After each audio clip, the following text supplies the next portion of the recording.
Now the ultimate power in the universe. Sharing the love, spreading the light in real time. Friday night love stream. Very happy to have a guy we instantly resonated with.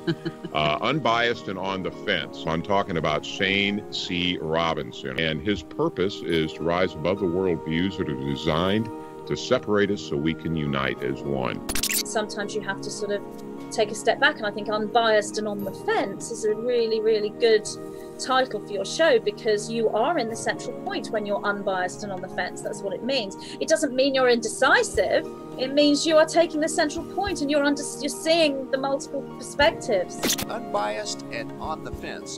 If you haven't checked Unbiased on the Fence, go and check his channel out. You might like it. From Unbiased on the Fence, Shane. If this much sincerity enters your life, come to this much. What I know, I know. What I do not know, I do not know. I don't believe anything, I don't disbelieve anything. I'm willing to look at everything.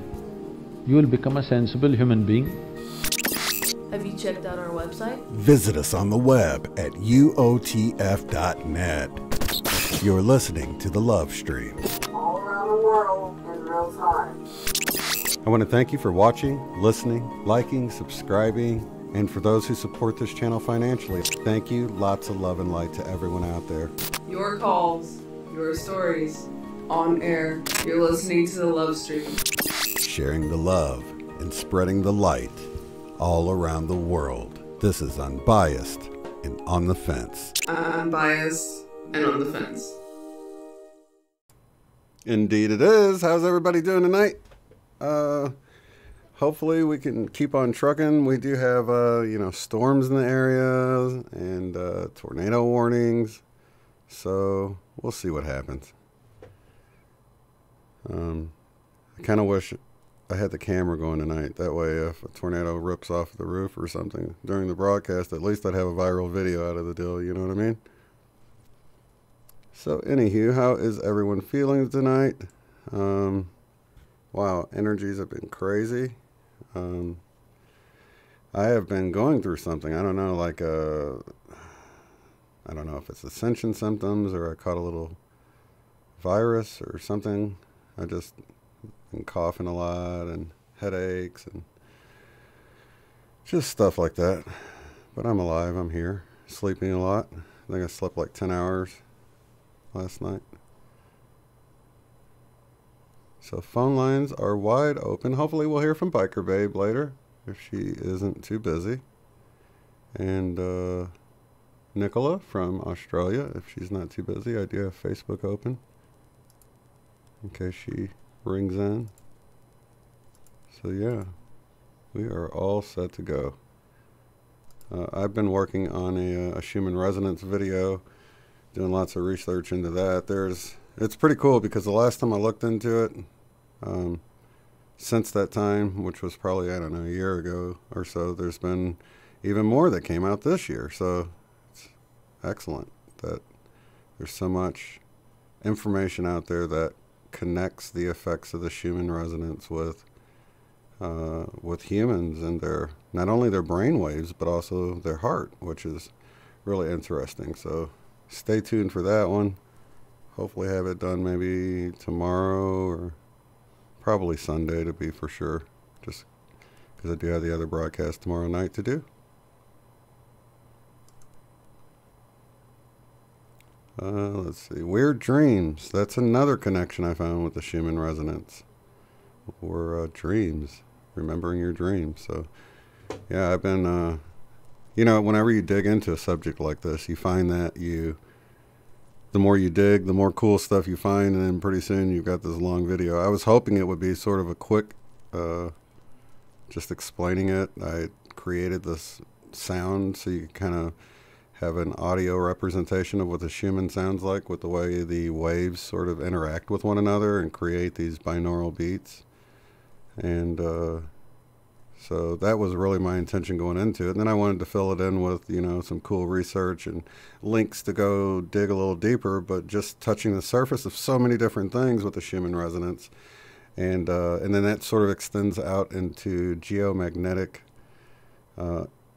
effects on the human, their heart, their mind, and it's all connected, folks. So it's really crazy. Oh, you're getting the thunder and lightning there?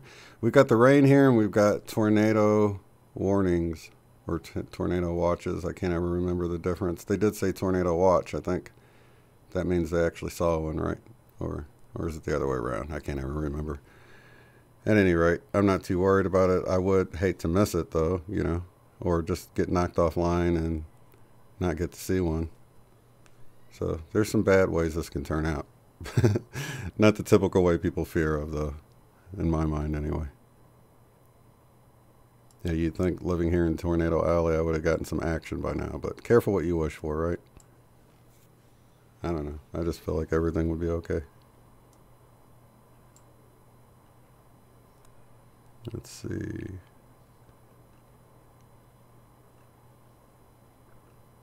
All right, so lots of people in the chat. Nobody calling in, though. Anybody want to give us an update? Let me see. Dustin, are you at work? I'd love to hear some of those crazy hospital stories you got. I know my mom always had cool hospital stories and cool and wet in Oregon. It's kind of always cool and wet in Oregon, isn't it? It's like Seattle. People start complaining if it gets too sunny. They say their sinuses start drying up. Yeah, I don't know. I think I heard a comedian say that.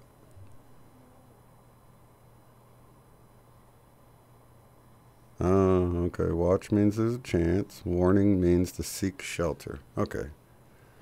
So yeah, it's just a watch. That means keep an eye out. No action yet.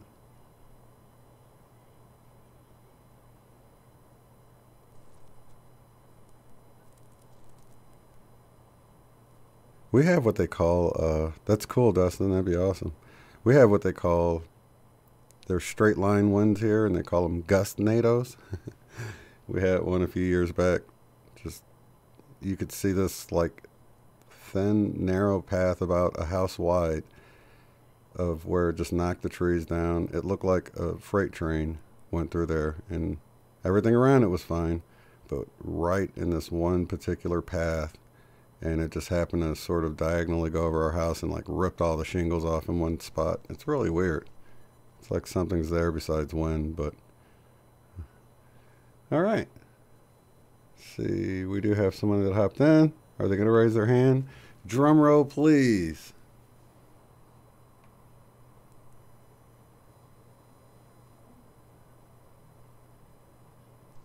Oh, yeah, maybe so. All right. Raise your hand if you want to talk, and I will gladly let you in. Okay. Awesome. There's a hand. All right, let's go to the phone lines. Let me unmute. Let me unmute here as well. 3, 2, 1. Yeah, you know it's Ronnie. That was your countdown. That's awesome. Caller. Thanks for calling in. I was starting to feel kind of lonely. Like everybody's hanging out in the chat. I'm just kind of here, you know? So I appreciate that. Oh, yeah. Well, we got to make sure Shane is comfortable, too. You know, it does. I don't know how you do it. You can just find things to talk about. I know. So, yeah, be careful with the warnings and watches. That's, I would take a hurricane before I'd take a tornado. Tornadoes are really creepy. Yeah, they creep They're up fast on you. and, you know, yeah, they do. I actually saw one. I was like, I think I was 8 years old. We were down in Fort Myers visiting my aunt, and I looked at the sky and I was like, I think that's a tornado. And everybody's like, that's not a tornado. That's not a tornado. It was a tornado. It made a little bulb coming down out of the cloud, and it was way off, far away from us. But I drove through a water spout, or actually I was driving and a water spout passed over me, which is just, it's like a really strong dust devil, but it was scary. I was driving my little Honda Civic, and it was rocking all over the place, and water was just like a solid sheet going sideways across my windshield. So, oh, wow. Yeah, I've been too close, running across the yard with my son, dragging him, not just trying to miss getting rained on and not realizing that I was running right under a forming tornado. Yeah. Oh, wow. So I'm like, I don't know. You can either be with me and you're safe, or I'm really dangerous, but I'm still alive, so I guess, if you hang out with me, you're going to be safe. I feel like we have protection. I'm not really worried about stuff like that. If it's my time for a tree to take me out, then so be it, Yeah, that's absolutely true. A lot of the stories that everybody tells, is that they should have had some kind of accident, mm-hmm. and something intervened and stopped them. So yeah, I absolutely believe that's true. Yeah, definitely. They want us here. And you know what? If I'm really wrong about it, and ignorance is bliss. I'll take it on this one. So because I don't worry about stuff. You know. I just want to go really fast. I don't want to be sick. I don't want to linger. Just knock me flat and take me out. The quicker the better. Yeah. And I don't want to know it's coming. That's, my husband, when he has something physically wrong, he's, I got to make a doctor's appointment. I can be limping around the house, moaning and groaning, and it's like, no, I'm not going to the doctor. Whatever's wrong, it's either going to go away or it's not. I'm not gonna worry about it. So if I broke a bone, I would go to the doctor. But right. Just for normal aches and pains, I'm getting old. I mean, God, I'm 56 years old. Stuff hurts. Yeah. Everything. All you young people listening, pay attention to this. Everything that you do now, in 20 years, you are going to feel it again. And not as bad, but you're going to feel it. It's going to haunt you. So, you're working on the floor, wear knee pads. You're working with your hands and your wrists. Look for arthritis starting. And glucosamine, if you take glucosamine, chondroitin, and MSM together, it actually really heals your joints. It heals the arthritis as it's forming. So, because arthritis is typically just normal arthritis, is just damage, accumulated damage inside the joint. Mm-hmm. So if you can fix that cartilage, which is really hard to do, then, you can avoid that for a long time. That's nice to know. I know that when I hit around, I don't know, I guess 40, I realized how much I thought I hurt at 20. I thought, man, in 20 years, I'm going to hurt so much more than I do right now. I'm just going to enjoy the pain level I'm at right now because I know it's going to get worse. That's one of the guys I used to work with. This was back when I was in the Navy, so I was a kid still. I think I was in my mid to late 20s by then. And he went to have his annual physical, and you had to do this every year. So in 1 year, he knew his eyes went bad, his ears went bad, he had high blood pressure. It was like in 1 year, his body was just like, we're done. You're abusing us, and stop. So, yeah, it all catches up. So just, don't not do anything, but when you're doing stuff, just use precautions. There's safety equipment. Use it. Yeah, that's good advice. Yeah, because when you're younger, you're like, I don't need any safety glasses. I don't need any earplugs. Yeah. But then you wish you had. Yeah. Yeah, definitely. A lot of people were losing their hearing. I don't know. I always had really, really good hearing, but I have no selectivity.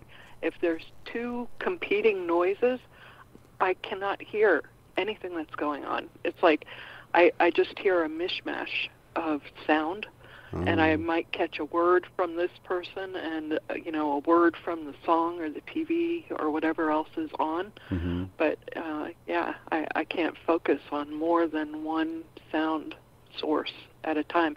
And when people talk, even though my hearing is really good, when people talk, I have to watch their mouths, to be able to understand them. So, yeah, some kind of damage probably, because I was in the Navy and I worked on a flight line. And even though I wore hearing protection, you'd be walking through the hangar and a jet would come in and just, it would just echo through the whole hangar. So, oh, wow, yeah. It was loud, yeah. But it was fun. I got to say, I had so much fun. So definitely, young folks, go out and enjoy your lives. It's awesome. Yeah. And I feel like, my inside hasn't grown up like my outside. I feel young at heart, but... I know. You feel like that too? I know. I look in the mirror. It's like, who is that old woman? Man, she's fat and, man, that's not me. Because you do. You feel just the same. Yeah. You feel like, I'm still, I could look in the mirror and I would probably be in my 30s. I think I was a little too wild still in my 20s, even though I had my son. Yeah. That's funny you say that, because it's like, you hit this age where you realize, like, I went into like a GameStop, I don't know, a couple of years ago, and, I got a controller for the Xbox or something, and as I was checking out, the young teenage girl checking me out, she goes, do you need some help putting the batteries in? And I'm like, are you joking? I'm like, oh my gosh. And then it just like all hit me. Like, I don't know. It was like close to when I turned 40. It was like, man, I guess I look old. Like I wouldn't even know how to put batteries in an Xbox controller. Jeez, And so yeah, it begins to hit you. And then, a lot of older people, you'll notice that they can just sit around and people will talk freely around them like they're not even there and stuff. And, real young people or whatever, like they don't even hear them. They don't even acknowledge they're right there. And it's like, I watch all this happening and I'm like, oh, that's my future, huh? I'm just going to be able to listen in on a conversation and it's like I'm a ghost or something. I don't know. It's just kind of weird the way young people are. Yeah. And I guess I did that too. I don't know. Yeah, I think we did. We probably all did. And it's a lot. I think, they're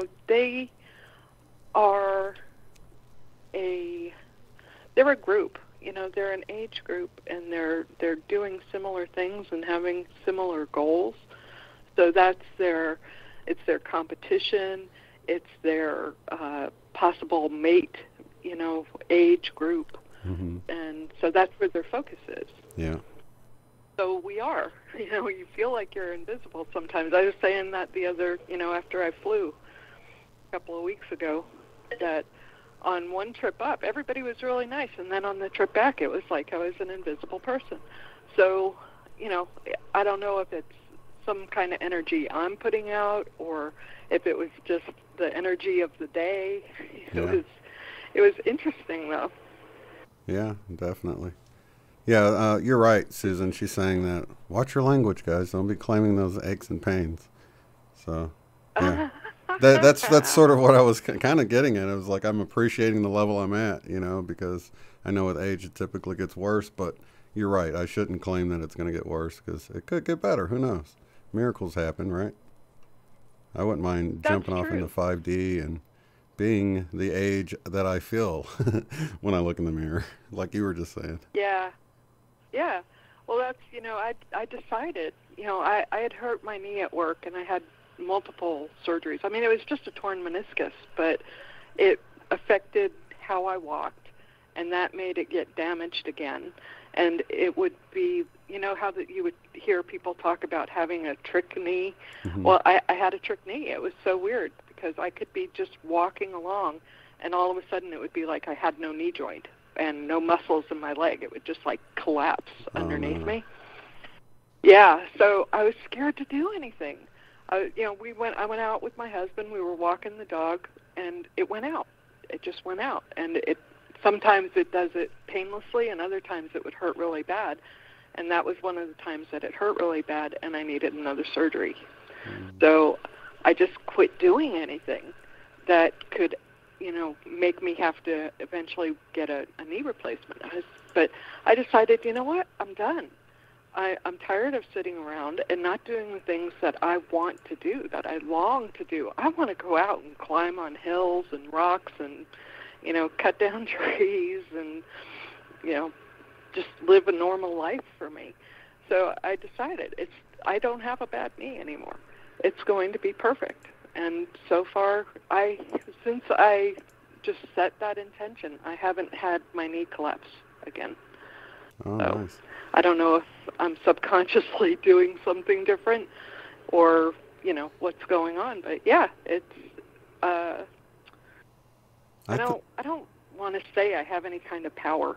I just think that your mind, everybody's mind, kind of creates your reality as you go, and what you focus on and decide you're not going to focus on anymore is what is shaping the world around your life and your body. Yeah, I totally agree. And we don't realize, sometimes we just, I don't know, I've noticed with kids and stuff, it's like you can foresee things happening to them that might get them hurt, so you you move the soap in the bathtub before they have a chance to step on it and things like that. And that's sort of the thing you get with experience of having things go wrong, in a way. So, because I see that with my daughter and, her son, and I'm like, well, watch for that. And I know how parents can get aggravating to their kids with their kids because, we've seen the baby slip and hit their head on the faucet and things like, horrible things. And we're just, a lot of times, I guess, overprotective, maybe. I don't know. But I look at it like as being able to sort of foresee the future. That's why I think if you live thousands of years, you'd really be able to kind of foresee the future just from so much experience under your belt. Not really in a psychic sort of way, just seeing what string of events could lead to something, you know what I mean? So you sort of have better foresight. And I've noticed that just as an adult, just in 20 years, you notice all the things that can go wrong. If they're jumping on the couch and you're like, look, they can hit their head on the end table, look at that corner, and, but at the same time. Yeah, it's like you mentally are checking off a list. Okay, this is bad, that's bad, that's bad. Yeah. You run around fixing things and putting corner protectors on. Exactly. Yeah. That's funny how that works out. That's really cool. Yeah. So they oh, I'm sorry, go ahead. Oh, no, there's a delay there. So I was just wondering about updates for the property. Any changes since last we spoke? Oh, well, there was a sidewalk that was rotten. It was wooden, and it went, there's like two staircases that come off from opposite sides of the house on the back, and then there's a stretch that goes between them. Mm-hmm. And that stretch had the wooden sidewalk, and it was rotten. And while we were there looking at it, two people almost fell because of it. One, it was slick, and also there were rotten boards. So the owner had decided on his own that he wanted to have that torn out and replaced. Mm-hmm. So he hired somebody, and they came and they put down rocks. And I mean, literally, they just laid rocks on top of the ground. They didn't sink them in or put sand around them or anything. So there's just rocks sitting on the ground. And they're different sizes and small, and they're not in a good layout. Mm-hmm. So I felt really bad because this man is so nice. The owner is such a nice person. And I was like, this isn't safe. You could do this and that. Like you said, the list of things that could go wrong, it's a gift. It really is. I can look at something and see 15 accidents. Right. So it's like, I have to get something else done, and I'm sorry that you spent money on this, and you should ask for your money back. So he was really nice about it. He's such a considerate person. I'm so fortunate. I mean, I feel like everything is just, I hate saying things are blessed, but I feel like everything is a gift right now. Like, I'm just raining down everything that happens. The seller is a wonderful person. The house is a wonderful house. So everything is, the lady that I hired who was doing the they were putting up the fence for the dog, and mm-hmm. they painted inside. she's wonderful. Her husband is wonderful. My realtor is wonderful. It's like, oh my God, you know, did I fall into somebody else's life? It's just too amazing. It's like I told the realtor, you know, I'm afraid that if I wish for a pony, I'm going to go to the house and I'm going to have a pony in the yard. You know, just stop. I just got to stop and not think of anything else. So, yeah, it's all going super smooth. Went and got the loan started, and that'll close. I'll close in January, but we're starting to pack up, and the last moving van should pull out on the 17th. Wow. So I will officially, by December of this year, I will officially be a resident of Virginia. Wow. Are you going to change your name? Ronnie in VA? Yeah. Yeah, well, I looked. I already started looking, and all the ones that I wanted were taken. So I've been playing around thinking of different ones. So if anybody has any suggestions other than bitch, you know, I'll take it. Well, I was thinking back to the sidewalk thing. If you already put rocks down, it seems like it would be easier to, you know, put up a form to create, to like, you know, pour cement in there and make a sidewalk square. You know, because don't they put the rocks down first anyway? I think they do. No, not those. They're like, you would call them pavers, you know, like if you took, you know, flat rocks and laid them out like flagstones. Oh, yeah. Except he just laid them in a straight line, one rock, and, you know, a weird amount of space, and then a rock, and then a weird amount of space and a rock. Oh. And some of them are as small as your foot. So it's like, you know, I can't walk on that. That's, you know, that's so it's crazy. not like gravel. It's just like stepping stones that are kind of dangerous. Yes, exactly. Yeah. So the owner said I could do whatever I wanted, and, you know, that if they would just set those rocks aside, that he'll take them to his place and use them. So, nice. Yeah, it's so exciting. Got my son there and warned him that we might have to spend the night with him because the furniture, I didn't realize, you know, it's a 10-hour drive, and I was afraid that the moving truck would beat us, but it's going to take it like 3 days. So we will have no furniture for 3 days, except for what I've ordered. I ordered some stuff online because we have, I left, when we sold our little house, I left the furniture for the people who were buying it because they didn't have anything. And we had my mom's furniture. But now my mom's furniture is not, you know, the house has more sitting areas, if that makes sense. Yeah. So there's not, you know, you would have furniture in this room and nothing in the other room. So I went on Wayfair. Love Wayfair. And they have great sales. If you're shopping for stuff, always check their sales before you, and I comparison shop and stuff. So I was able to find some decent stuff, nothing top of the line, but nice enough, I hope. One thing I'm really nervous about, I thought I had gotten a really great deal on some chairs that were leather, and when I went back and looked, they're not actually leather, they're that fake leather. And we had an office chair that was made out of stuff, and in 2 years, it was like flaking. I kept finding all these little black flakes all over the place. I'm like, what is this stuff? And I finally realized it was coming from when my husband would sit in the chair at the computer and get up. He would pull the flakes off, and then they would fall off of him as he walked across the house. And he was leaving a trail of little black fake leather flakes all across the floor. Yeah. That's funny. So I've noticed that happens a lot. So yeah, I'm excited. I'm really, really watching the weather though. I'm really scared that, you know, we're going to wind up having a big snowstorm right when I'm driving up. It's been a long time since I had to drive in snow. Well, I wonder how far away you're going to live from Vanessa VA. Have you ever watched her channel? I know I have. Oh, okay. But I don't know where she is. Right. And Virginia is surprisingly large. It's I know my aunt and uncle live up in, like, right near D.C., and it's hours to drive to them, and it's even longer. If you wanted to go to the beach from Roanoke, it's like a 6-hour drive, and it's only 10 hours to Florida. So I'm like, how does that work? But it's actually really far west. And when I'm driving, you take I-95 up into South Carolina, and then you take a different road and go off west.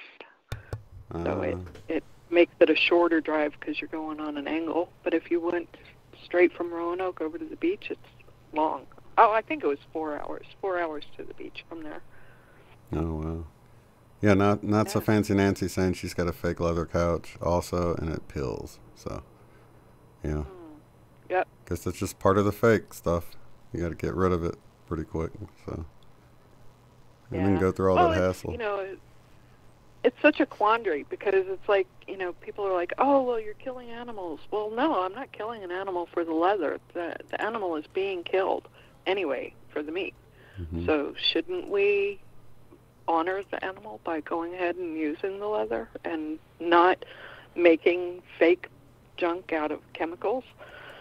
It just, I don't know. I'm really torn because humanity grew up wearing and using leather, you know, all the hides. That's what there always was before there was all this fake stuff.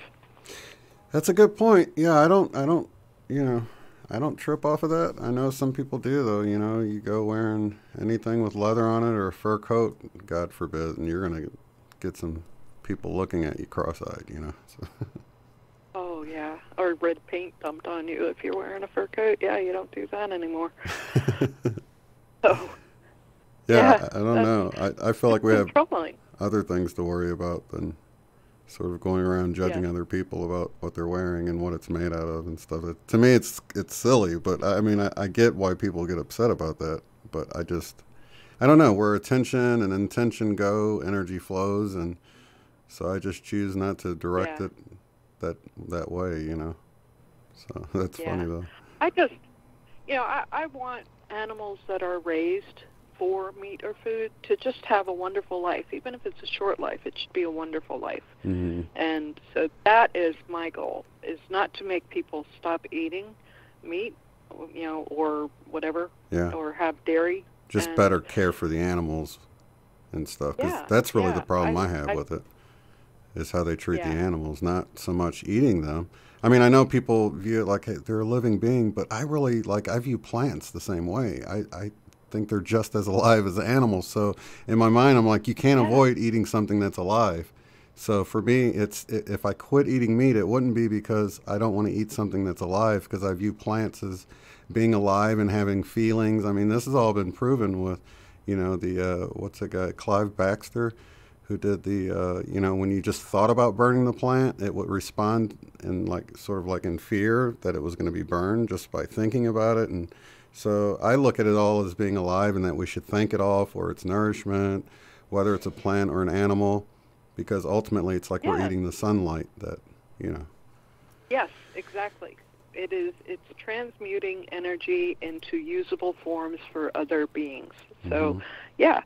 And when you think about it that way, and you think about, you know, the people who talk about the energy vampires, that, you know, people are stealing your energy, well, because you're transmuting it into something they need. Yeah. Or they're generating it, you know, they're farming us, like we farm cows and chickens, you know, or even something for feathers, you know, even if you're not killing it, you're taking something from it for a reason. Yeah. So it's the big 3D cycle of life, and it's okay. You know, I don't blame anybody for their point of view, or, you know, I know this was in the chat last week, and I just felt so strongly about it because I know how hard it is. You know, when I think about my kid, and you know, when he was a child, I wouldn't let him go into a bathroom by himself ever. You know, he used the ladies' room way past the time when he should have, because I was a single mom. Yeah, but it was like, no, you know, I'll wait until the place empties out and go in with him. But I'm not leaving him out by himself, and I'm not sending him into a men's room by himself. Yeah. So, you know, that natural defensiveness of your offspring is part of living, and nobody should apologize for feeling that they need to protect somebody else, and and do something about it. If you want to set a boundary and say, no, nobody is going to put harm into my child's life if I can protect them. But you have to understand that you can't protect them from everything. Mm-hmm. That's, as they're growing up, you're growing up too. And you realize, I can put bumper guards on everything in my house, and he's going to go outside and climb a tree and crack his head open, which he did. He climbed somebody's house. He pulled somebody's china cabinet over on him. So, as soon as they're out of your sight and out of your hearing, because mom and dads have, like, superhero hearing. Yeah, you can hear everything. You know the sound that the TV remote makes when it's being stuffed inside a shoe. You just know, and you turn around and you're like, get that out of the shoe. So yeah, superhero hearing. And but you can't. Once they're out of your immediate vicinity, they're going to watch stuff that you don't approve of. They're going to talk to people that you don't want them to. And what your job is as a parent, I think, is to give them the skills to deal with life on their own. Yeah. Because you're not always going to be able to be there. Yeah, that's a good point. Yeah. Yeah, I feel the same exact way. And it's like, you know it's going to happen. You just try to hope it's not that bad. They can then, like, learn their lesson without it, being something they got to live with the rest of their life, like cutting an arm off or something horrible. You hope they can just learn from a little burn rather than, pulling a whole pot of boiling water off on themselves or whatever. So it's like you try to minimize the lessons, but they're going to come, Yeah. I mean, nobody gets out of this life alive or unscathed, It's part of the human experience. That's awesome. I do have a few other people in here. Nobody has their hand up, though, so make sure you hit star 2, I believe it is, if you would like to talk. Otherwise, I'll think you're just listening.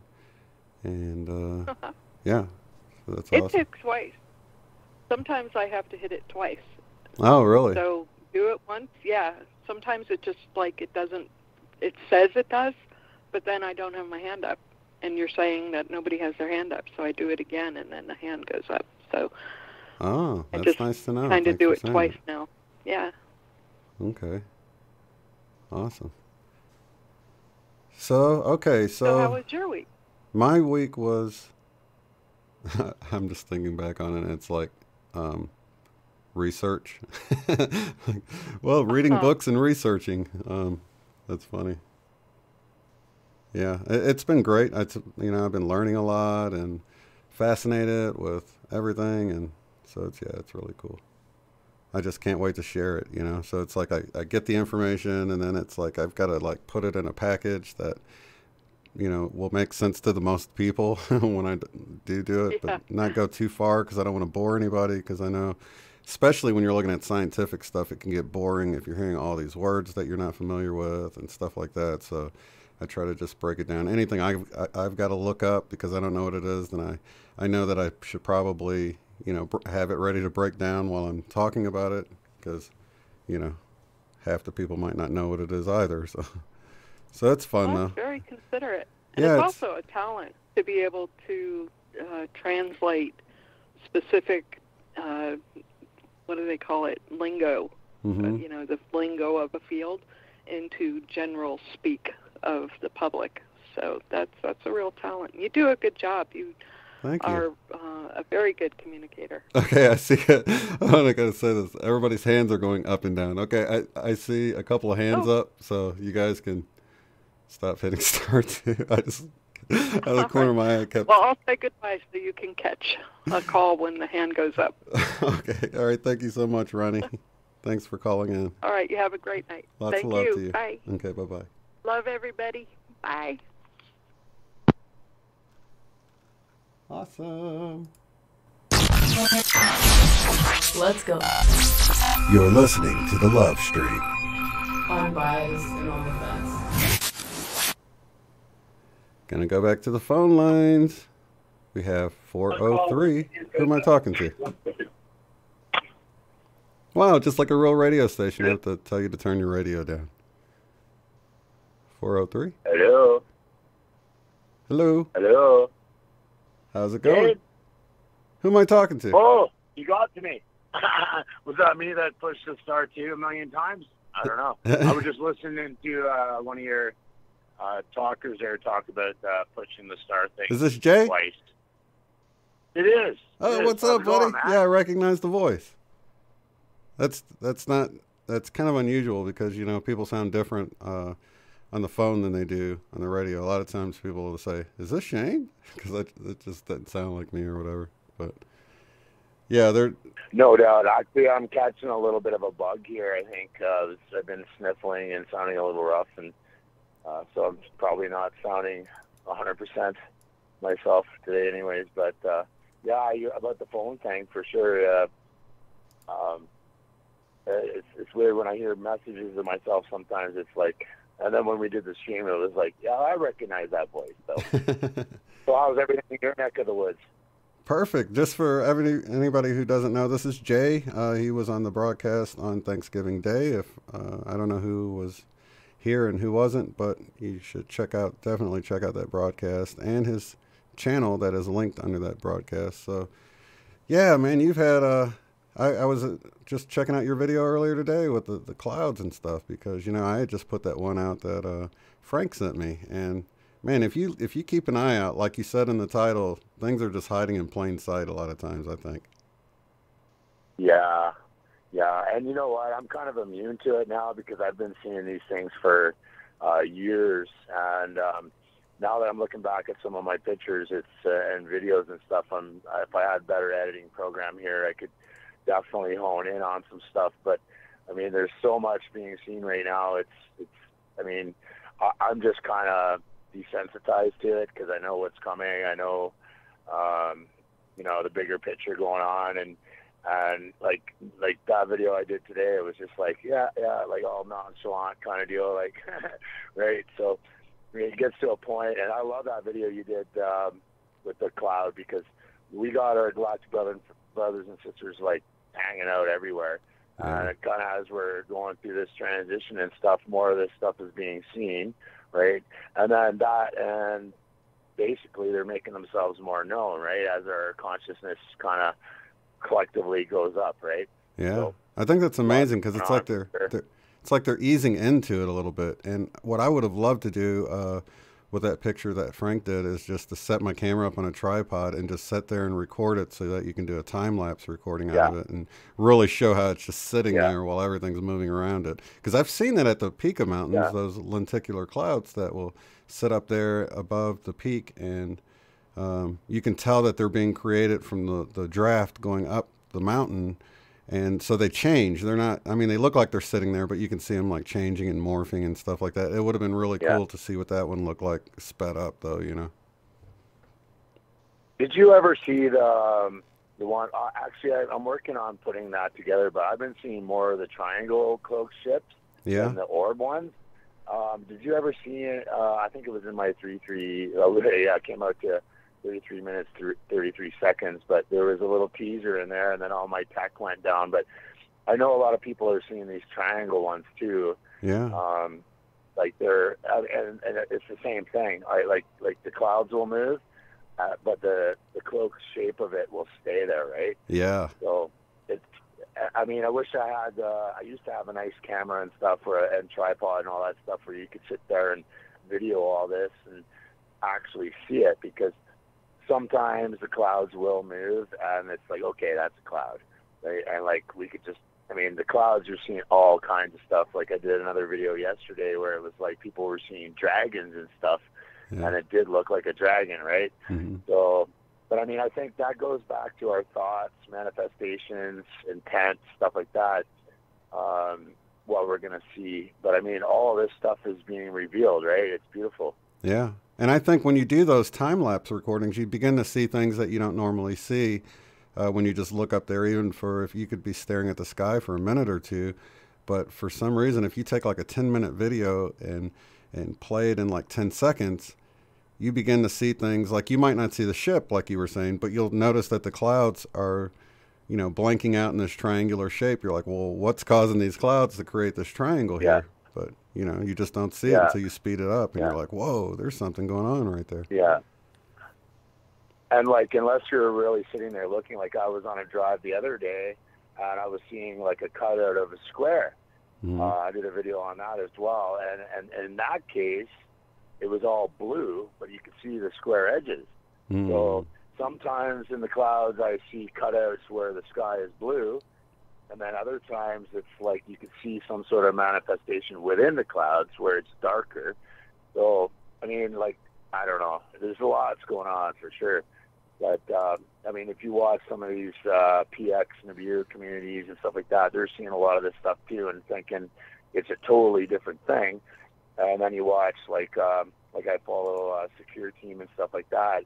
He talks about all these weird things going on.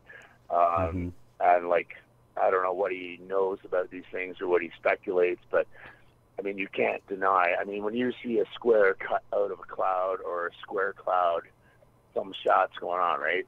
And then we got Project Bluebeam and all this other stuff too, but I think the dark ones are pretty much neutered at this point. So most of what we're seeing is slow disclosure right in plain sight, right? So yeah, Super Claire Sage is saying, isn't the triangle one's government? And I know some of them are. I don't know about all of them though.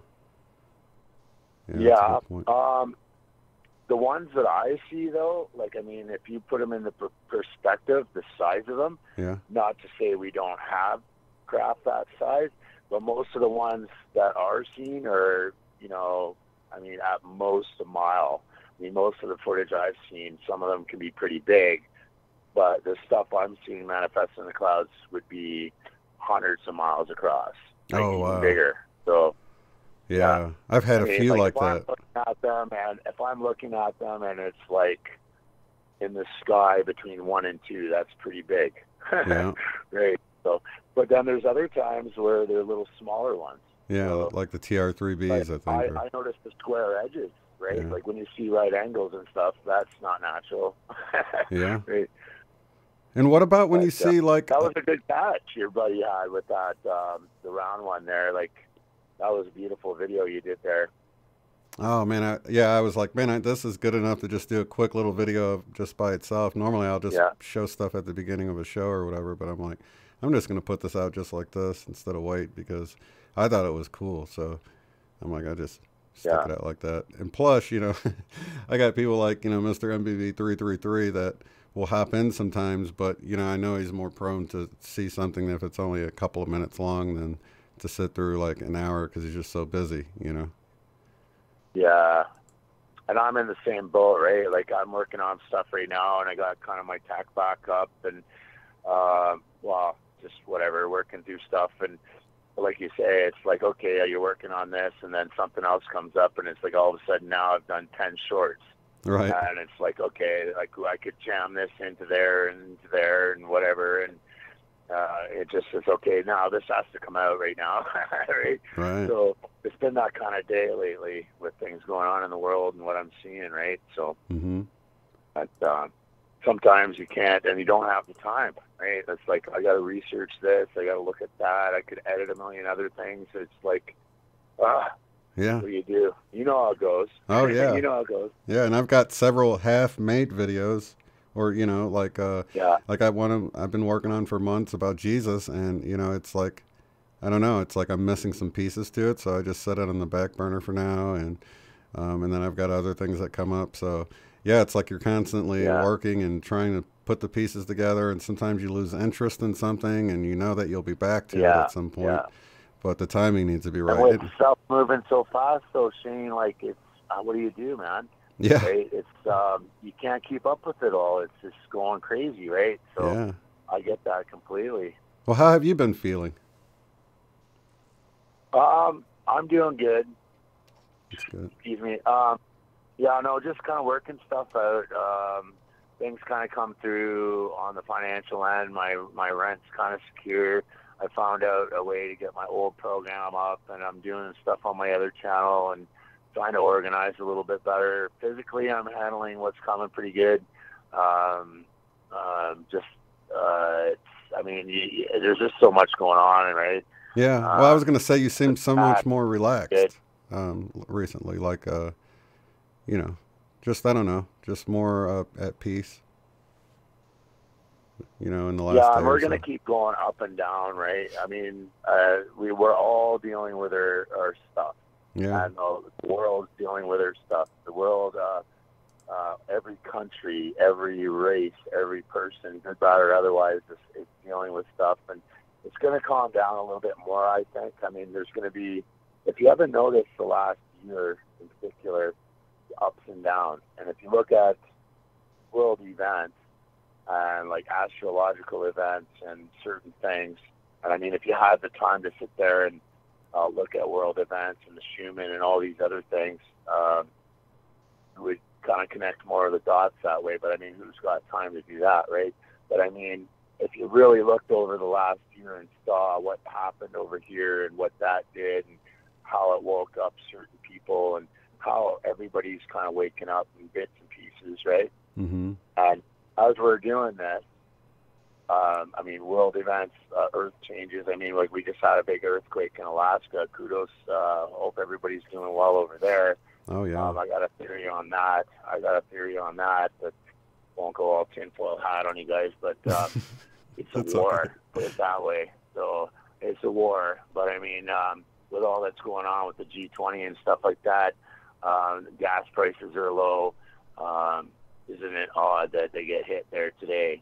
And that Valdez pipeline gets shut down. So you could do the math there if you wanted to, right, knowing that HARP's there as well. Right? Yeah. So that's all I'll say about that. But the dark ones are definitely getting desperate. And I did just a video about the baby eaters. I mean, even the Q community is seeing stuff, and other world leaders are dropping stuff. And it's like, you thought I was joking about that, were you? I mean, now all the other countries in the world are slipping up, but is it an accident or is it a plan? Yeah. Right? So this is going back to us clearing our stuff and waking up people in baby steps, because like the slow disclosure, most people couldn't handle what's coming all at once.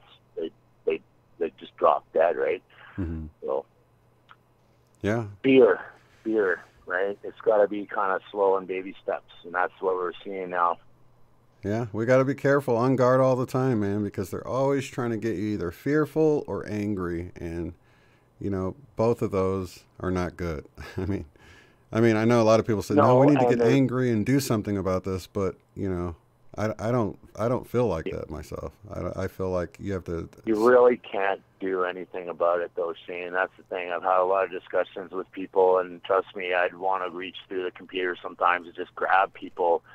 And now I've come to find that the plan is to wake people up in a way, and it's orchestrated. It's so orchestrated. If you really look at how it's all played out, I mean, and what's come of every stupid thing Trump did, every stupid thing whatever did over in the East or whatever, it's an orchestrated plan, because the larger cosmic cycle, we're here. We crossed the 2012 marker, and the plan is full steam ahead, but it's got to be in a way where people can answer their own questions by just kind of witnessing, because we can't really tell them anything.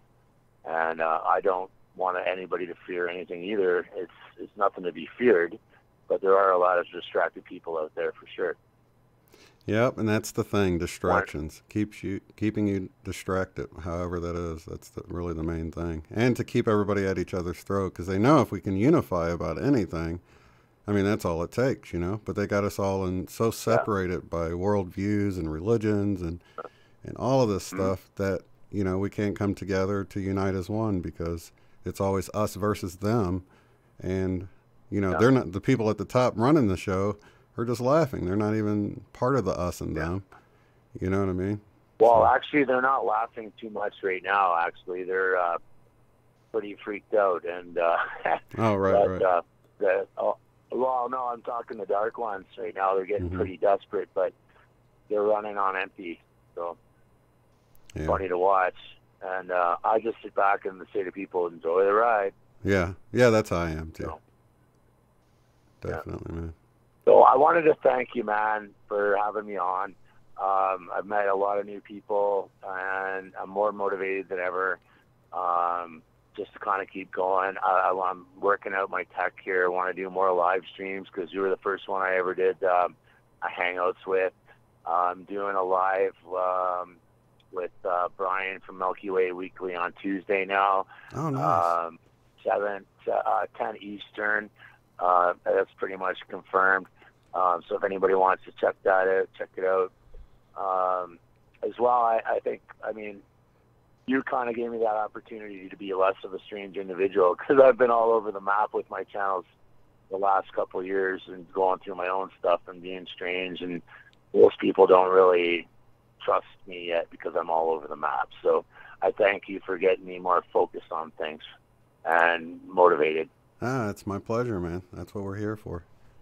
Yeah, and we're a strange bunch as it is. Most of the people in our little group here are viewed as the crazy ones or whatever, you know. You guys are crazy, but you know, someday maybe they'll see, maybe not, but at least we got each other, you know what I mean? So yeah, for sure. Like anybody that's listening to this right now or listens to it later, they wouldn't even be here if they weren't strange, but right, it's like we all kind of find our little tribe is the best way I can put it. Yeah, definitely, man. So yeah, you guys can check out our Thanksgiving show and find Jay's links. If you're going to hop back into the chat when you get off of there, you can paste your link into your channel that way too. I don't have it readily available to me, but you can sure post it in there if you want. All right, do I have you modded? Are you a moderator? You might have to say something first. You might have to say something in the chat for me to make you a moderator to be able to post in the link. But if you just say hi or something, I'll see you and I can make you a moderator. Oh, okay. You know, I did make a couple of comments there. I don't usually catch live streams, so much going on or whatever. But I got you clicked on the bell, and I saw you come up, and you're like one of the only ones I'll follow live. There's just so much going on, right? So this is the first time I've actually interacted with anybody live. Most of the time I watch after the fact, so... But I will post a link in there for sure. Okay, buddy. I appreciate you calling calling in. I have to say hey, and you can, what were you just saying? Just say hey, and you can, I'll post it in your comment section. Yeah, if you say hi in there, I'll see you, and I can make you a mod. I was looking. Oh, wait a minute. I see you right here earlier. Okay, yeah, you can just paste the link in. You're ready to go now. Okay. Right on, man. All right, buddy. Well, let other people chat with you. Stay safe, man, and beautiful times ahead. I love you guys all. All right. Love you too, buddy. Okay. Have a good night, guys. You too. Later. Bye.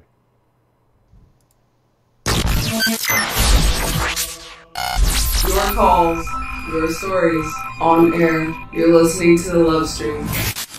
Sharing the love and spreading the light all around the world. This is Unbiased and On the Fence. Gonna go back to the phone lines. 727. Is that Florida? Who's on the line? Hi, it's April. It's the Fifth World. Oh, April, how's it going?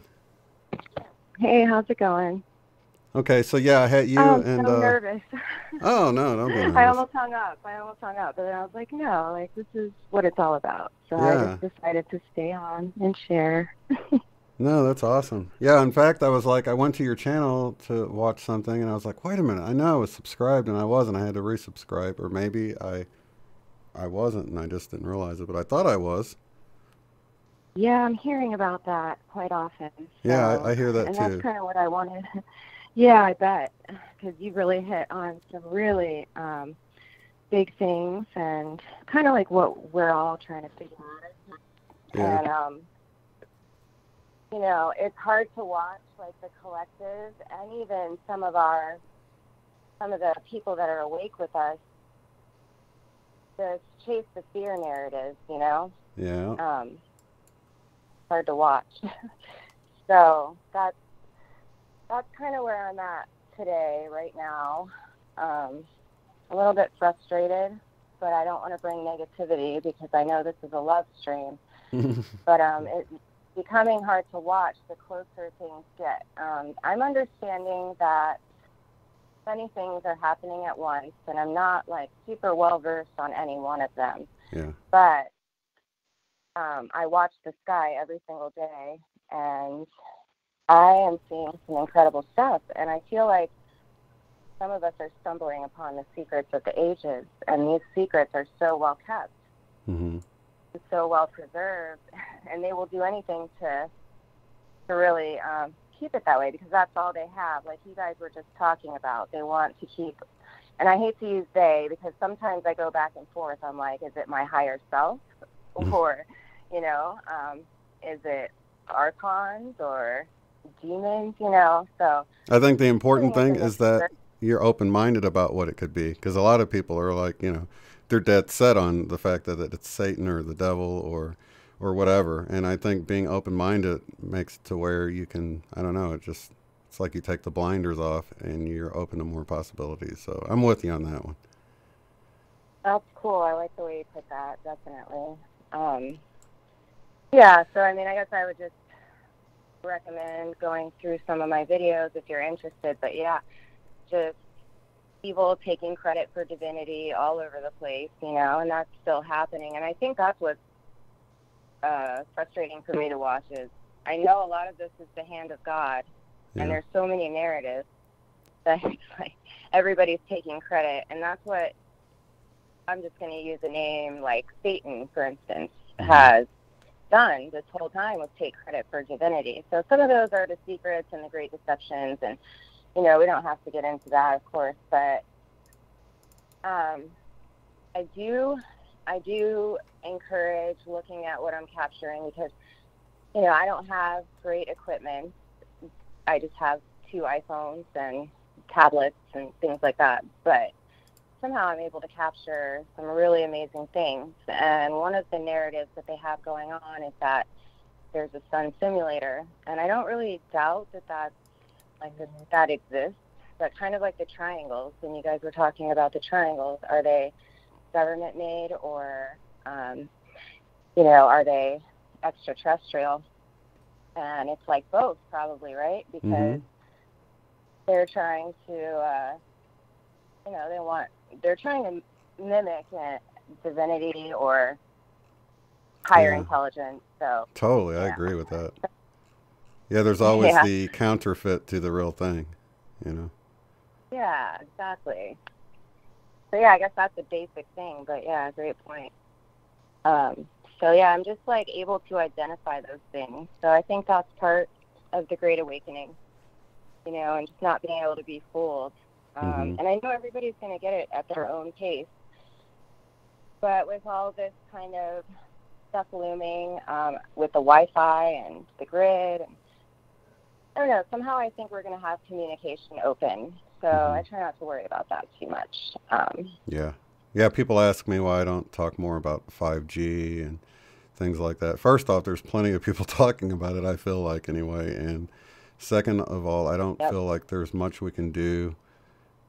I don't worry about it. I don't know. I just don't feel like it's something that I feel like it's out of my hands, and anything that's out of my hands, I sort of leave to the, you know, our higher self or angels or whatever, that if it's that detrimental to our health that, you know, they'll get zapped out or something. I don't know. Maybe I'm too optimistic. I totally agree with you. I think that's beautiful. And even more, I think we're like rising above and overcoming it with the DNA change, you know, and P. Taylor talks a lot about it. And she really taught me that we're becoming quantum light beings, and really 5G has nothing on us. And I do feel like at this point, I am unaffected by it. Yeah. There was a time when I went through, you know, the very intense ascension symptoms, and I talk about that, and Tony talks about that a ton. But there was a time where I really did believe that it was, you know, 5G and possibly direct energy weapons, and, you know, the place that can send you to mentally. I really am able to, now that I've kind of, I'm not going to say that I'm full circle, because I think there's, you know, I don't know, there's a scripture that talks about the return of Christ, and I think that that's what's happening right now, in several different ways. And speaks about, the light coming, and I believe that that's happening. And I go into great detail on that on my channel. I believe that there's a binary, if not trinary system, and we're seeing that without equipment now. I'm like capturing it daily, and beautiful. And it's but it speaks about that light coming, and all of us running like calves out of a stall, like young cows out of a stall, and just feeling great. And I feel like that's starting to happen for me. Mm-hmm. And I see it like sequentially happening for people. Everybody's, in their own spot with it, of course, and everybody has their very individual set of things that they're dealing with physically and every other way. Mm-hmm. So it's pretty nuts, though, this whole change in consciousness and the way that emotions play into that, and kind of seeing all the fear once I've kind of stepped back from it. And I can see why they come up with some of these narratives. We are electromagnetic beings, we are literally electromagnetic beings, and we're receiving an upgrade, I believe. I believe that these electromagnetic waves that people are blaming on HAARP, I'm not doubting that stuff exists, but like your last caller said, I think those are becoming obsolete. I think something else is in control. Like, they're here helping us. We can't necessarily see it. They don't want to cause pandemonium. Mm-hmm. And so I think all of that's happening, and I actually believe it's Christ and Sophia and friends. And, it's probably, I think duality is ending, so I do believe that everything is coming. But it's going to be beautiful, and I don't think it's the end. I believe that it's the beginning of the fifth world. Yeah. And it talks about the fifth Buddha coming, and, all these people possibly coming back to life, and all this really cool stuff's going to happen. And nobody can even talk about that yet because we are just so in limbo. And I'm right there with everybody. But that's so funny that they can keep us so divided in our ideas that we don't see that everybody's talking about the same thing many times from different perspectives. Whether it's the Christians talking about some sort of rapture event, or the Ascension, or just from a scientific view of evolving into higher level beings. And I just had a Christian leave me a comment that said it was like sort of a rebuttal to what I was saying in the thing, and they were like, Jesus is the way, the truth, and the life, and nobody makes it to the Father except by him. And I'm sitting there thinking that, I've never stopped believing that. I've just started understanding it a different way. And instead of like this man Jesus showing up in the clouds, I imagine the return of Christ being this Christ consciousness we're all experiencing and beginning to tap into, that's like unifying and creating this peace and love, at least among this group of us that are feeling it and feeling the connection between one another. But then, I look at that statement from Jesus, and I look at that as like, that could totally be taken as no one gets to the Father except by the way he's doing it. Like, I'm your example for how you achieve this. So instead of it being like, what doctrine tells you Jesus was all about, to just sort of take him at what he was saying and understand it in a different way than what you might hear in church. But the statement could still be totally true. You know what I mean? Absolutely. I know exactly what you mean. And recently I found the Borean Calling channel, and he's a beautiful decipher of Gematria messages that people get in their sleep, or in their dreams, or, waking, or however. And so I've been looking at that, and I feel like I'm able to discern, and I'm realizing that I'm decoding all this stuff. All of the questions are being answered for me. Mm-hmm. And so, very interesting, it's just very interesting. And it's very beautiful. It's so beautiful. It's just essentially saying that, like eventually this light that you're talking about is going to grow and expand. And once we can clear some of the confusion out, like that's why they are getting desperate. Yeah. And once we can kind of clear that up, then we can really start living like we've known that, it's possible. Yeah. And so I think once I'm people... excited. I think once people can at least consider that maybe we're all talking about the same thing, they can sort of, you know, tear down those walls between how we think it's all going to play out and realize that, you know, maybe everybody's a little bit right and maybe we don't know for sure. That's why I never want to say I know anything for sure, because I'm like, it might be a little different. I often think of what it would be like to take a 20-year-old me, a 30-year-old me, and a 40-year-old me and put them all in the room, and they would have a few things they agree about, but they would probably disagree about quite a bit, you know, and then that's just what my journey I've been on. And so when you think of it like that and how much you just as a person have grown and how much you would disagree with maybe some of your beliefs of the younger you, then you can, you know, sort of be more accepting of other people's views on life. Yes, yes. So I think that when I say my questions are being answered, you're right. I always will have an open mind and heart, well, with discernment and, you know, with guidance from a higher source, I believe. But yeah, I don't know anything for sure. I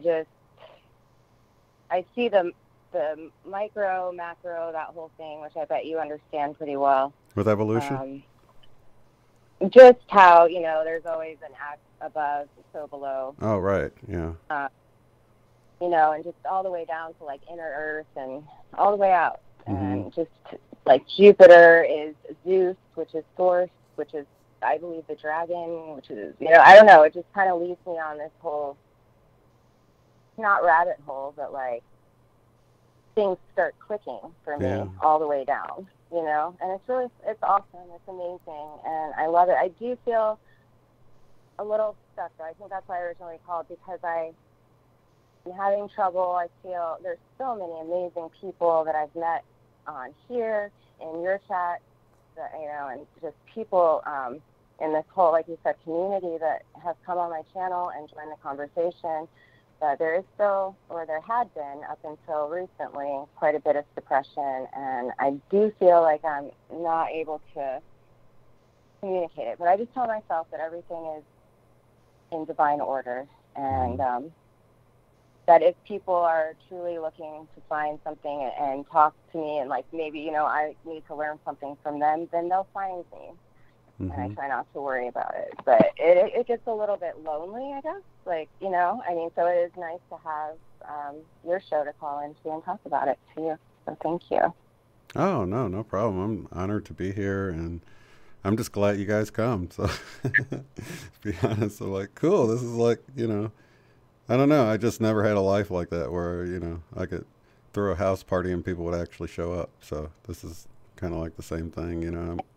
I'm glad to provide the platform. I know exactly what you mean, and we're so much alike. We're so much alike, and I just laugh all the time. You make me laugh. You're such a kind, like, wonderful man, and thank you for doing what you do. Amazing. Yeah, I learn a lot from you. Thank you. Oh, no problem. Thank you for being here, April. Yeah, so that being said about my channel and my subs being unsubbed and stuff, so please, if you're into what I'm talking about, and I am talking about what I believe to be a little blue sun. I think everybody's noticed that the sun is a bluish color, and I believe that some of the yellow, and it's being offset because there's a couple of objects up there that I can identify. So check it out, I guess, and tell me what you think. Well, Sherry was actually saying that she was suggesting that I have you on sometime for, you know, because you got so many pictures and videos and things like that to show, so we should definitely schedule something. Yeah, cool. Thank you. That's so sweet. She's amazing. And what I would love for people to see, especially your viewers, are the angels that I've captured. I believe that I'm capturing literally light beings flying, kind of like Superman, a couple of them. It's amazing. And I have a couple of videos. Let me see. One of them is called, what's it called today? Yeah, because I think they're kind of hidden. So if you don't mind, I'm going to give you the name because they're beautiful. And I just don't, I feel like I can't share them. Do I have you modded by any chance? Yes.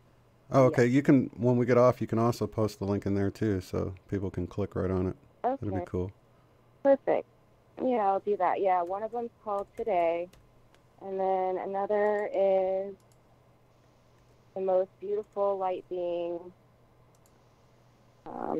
Yeah, so they're in the past, like, 4 weeks. All this stuff is just getting more and more, like you said, the veil is becoming thinner and thinner. So I believe, and I mean, they've been here probably the whole time, maybe the whole time, and they want to help us. They want nothing but the best for us. So yeah, just as long as we can stay out of fear, because we are definitely creating much more than we realize, and that's nothing to fear either. Just work through the fear. It comes up. I mean, I'm having a little bit now. I'm not sure why, but I haven't been. I can say that I feel really good, emotionally and otherwise. But we all have moments, and today, I don't know, it's probably the intense energies. I had kind of a migraine earlier, and yeah, it's just a lot of stuff. We all feel it.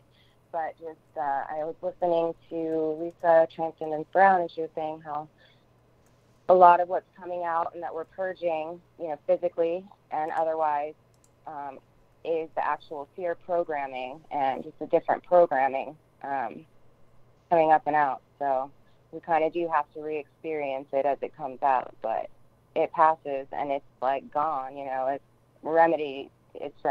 So I think there's a lot of purging going on too, because I've been doing this biofield tuning. I want to make sure I get that right, because Joyce has been doing these sessions for me. I'm going to have her on, but it's where she uses these tuning forks or whatever, and she helped me so much with the anxiety I'd been feeling, and it turns out it was, just stuff from my childhood that was sort of being purged from me, and I felt so at peace after the session. So I think, maybe the energies are just preparing us and helping us clean out some of our baggage we carry around, sometimes unconsciously, I do, yes. And I think that I keep getting that message that we just can't bring it into the fifth world with us. We just can't, the broken systems and just the things that don't serve us, we're just going to shut them before we, fully emerge. Totally. Well, thank you for having me. Oh, I look forward to having you on for more of an official show sometime. I think it'd be cool. I do too, definitely. I will send you an email. Okay, awesome. I look forward to it. Thank you so much for coming on, April. All right, thanks. Bye. All right, lots of love to you. Love you Bye-bye. guys. Bye.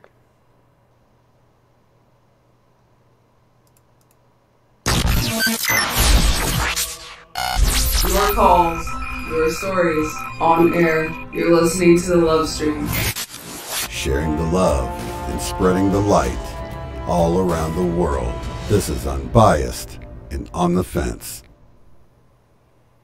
Awesome. Well, we'll have the Fifth World post that link into the chat when she comes back. Or a couple of them. She had a few different ones. And I had seen, while I wait for anybody to raise their hand or call in that would like to talk, what she was just explaining to me, I'd seen a video, like a UFO documentary. I think it was like in Mexico City by a guy named Jaime Musawi or something like that. Sorry if I'm butchering the name. But he had so many little interesting things, but some of them look like, angels. I think there was this one where it was like these crystal-looking angels, like 4 or 5 of them, kind of flying together, and it really brought back some of the, the stories in the Bible and stuff like that, where you would hear about what they saw in the sky, and it was like totally like, I don't know, it was just kind of mind-blowing that, were they describing that? There was one that looked like a dragon. There was one that looked like a witch on a broom. So, you think about all those and you're like, wow, is this where all of these stories came from? Maybe they saw something like that a long time ago or something. Who knows, So it's really cool. Let me see here. That's a funny one, Jay. The truth boots. Let me see. Yeah, it was good to talk to the Fifth World, April. I guess the cat's out the bag with your name now, so. It's so funny, Sherry always like, am I able to say your name? I always crack up laughing. So I guess it's all good now. No worries. There's plenty of Aprils out there. Okay. At first I thought it was April Lunsford. All right. Gonna go back to the phone lines to a 435 area code. Who am I talking to? Hi, this is Miranda. How are you? Hi, Miranda. How are you? Good. Wonderful. Where are you calling from? I'm a little nervous, too. Utah. Utah. Awesome. Yeah. Let me type. Yeah. Spell your name for me. Is it Miranda? Yeah. Okay. Yep, exactly. Good guess. Now I seem like a smart speller, but a smart feller speller. Okay. All right. So, how long have you been listening to the program? Been catching you on YouTube probably pretty regularly the last 3 or 4 months, but Awesome. I'd catch you here and there, probably, I don't know, 4 or 5 months, and then you just always, you and Michelle especially, always just talked about exactly things I was feeling and like exactly things I was thinking, and it was like awesome to have you bring it up, and so I didn't feel so crazy or like alone and all that. Kind of the same stuff everybody. Oh yeah, that's awesome. Else feels. And yeah, because I know a lot of people out there. I gotta talk to you somehow. I'm not so good with email and all that junk, so. No, that's totally cool. That's why I do this show, because it's like a lot of times people just want to talk. They don't want to email or leave comments. Do you chat at all, or are you a lurker like me?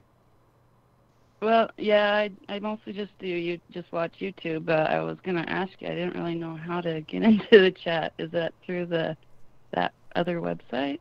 No, you can actually do it right through YouTube. Do you watch from your phone or from the computer? Yeah, I use my phone, but I use it through Chrome, which actually gives me a lot less advertisements, but it seems to edit out some other things. So I'm wondering if that must be one of the things, because I can't see anything where I can chat. Can you? So you can't even read the chat? Not very smart. What? Are you able to read the chat during the shows? I don't see any chat anywhere. Like I used to see a chat on some of your shows on the screen. I was watching a couple of old ones, yeah, up on the screen where your face is, but now they're not there, so I don't know. Yep, they started making it to where it records the chat, so people that watch later can tune in the chat. But I want to say it says top chat or something like that while you're watching on your phone, and you have to make sure your phone's in the portrait position rather than turned sideways where it's wider and goes full screen.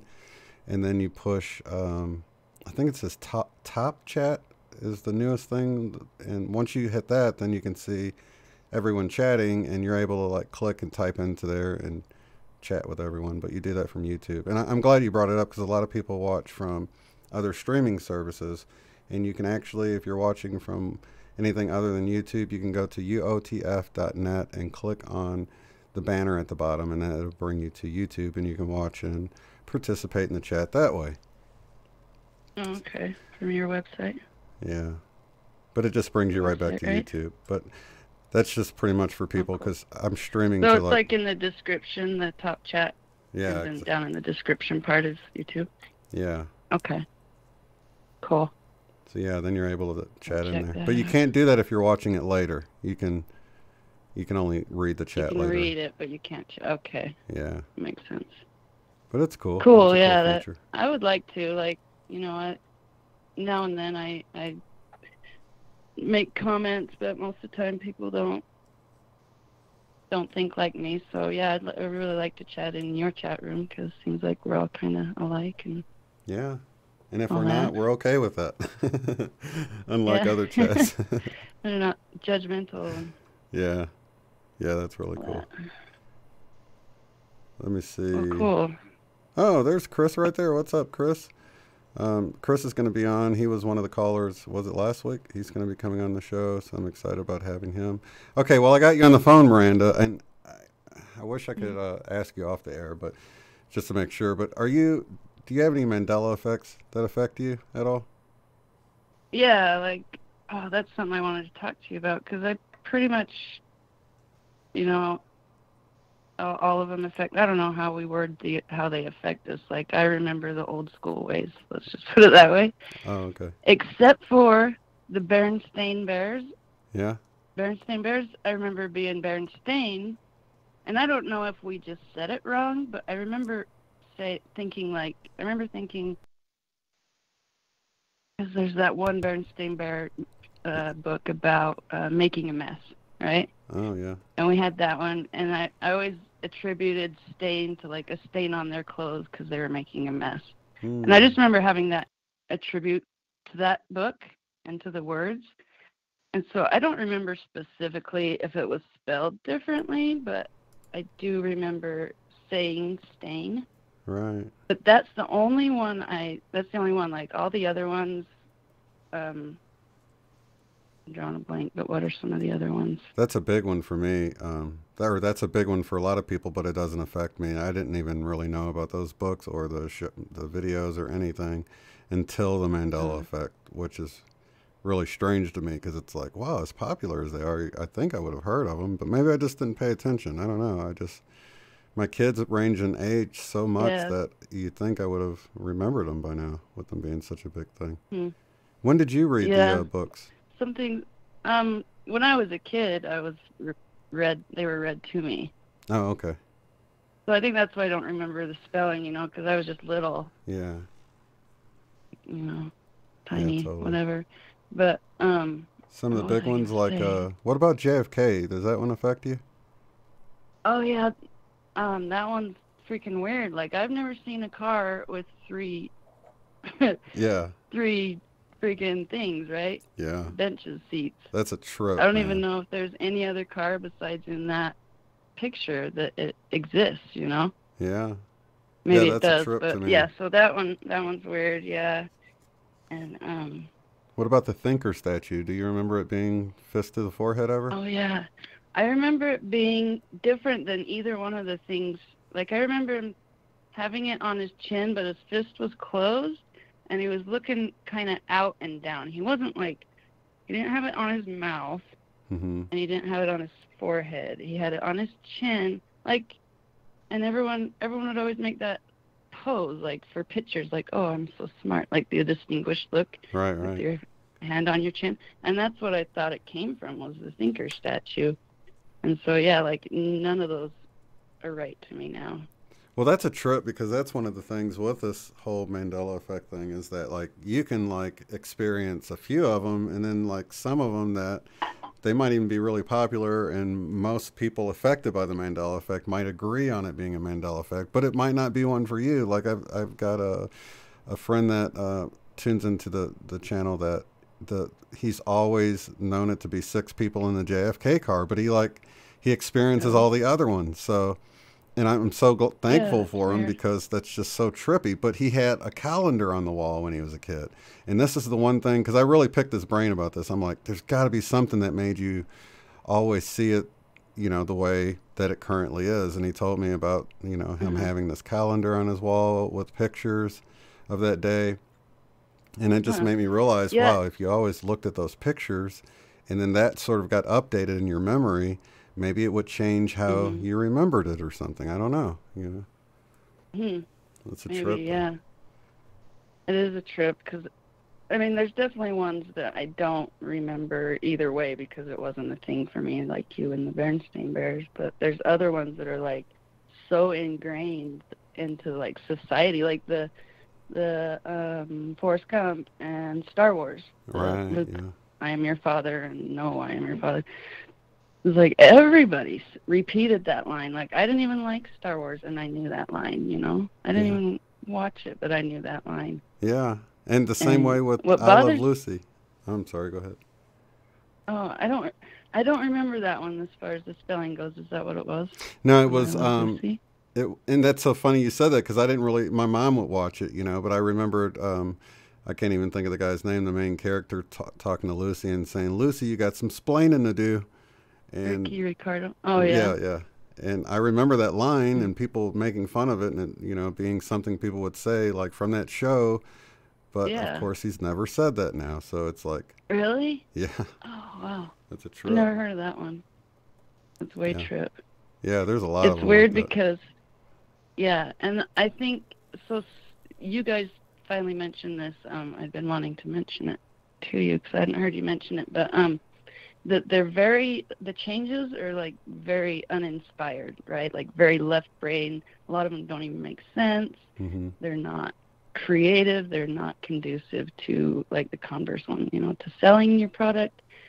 And I started wondering, like, because I've heard, and I don't want to go too negative because I like your idea. Well, it's kind of been my idea too, is as far as like whichever side you focus on is what will be true for you. But some people say that Mandela effect is because of AI, and I can't remember the details about it, but it would make sense because it's so, you know, it's not creative like a computer would be. Yeah.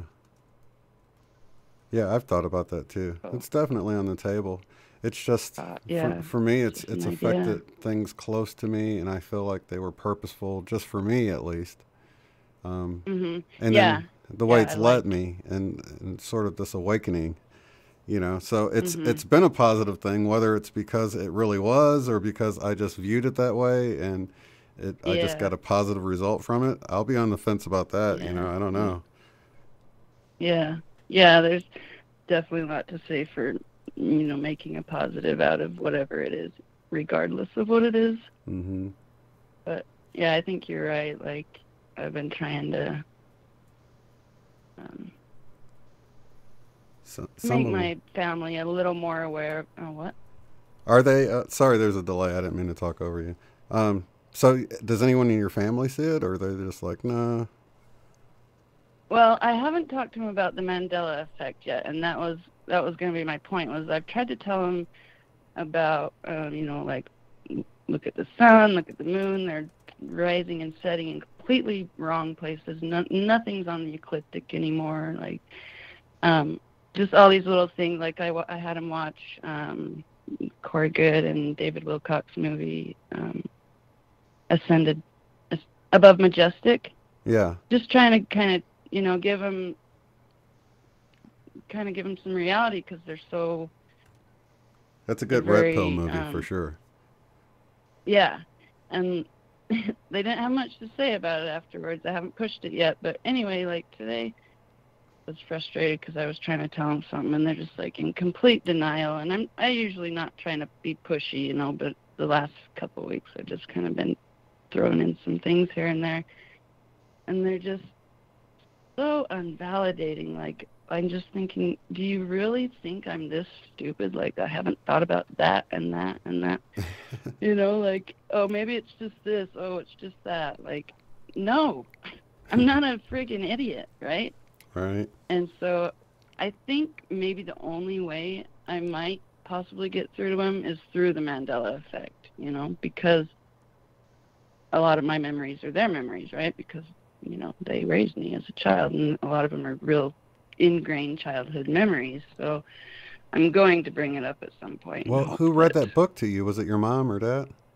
Yeah, it was my mom. Like, a lot. Okay, you know, so that might not be a good one for you because you were so young, but it might be a good one for your mom. And you can say, hey, what was the name of those books?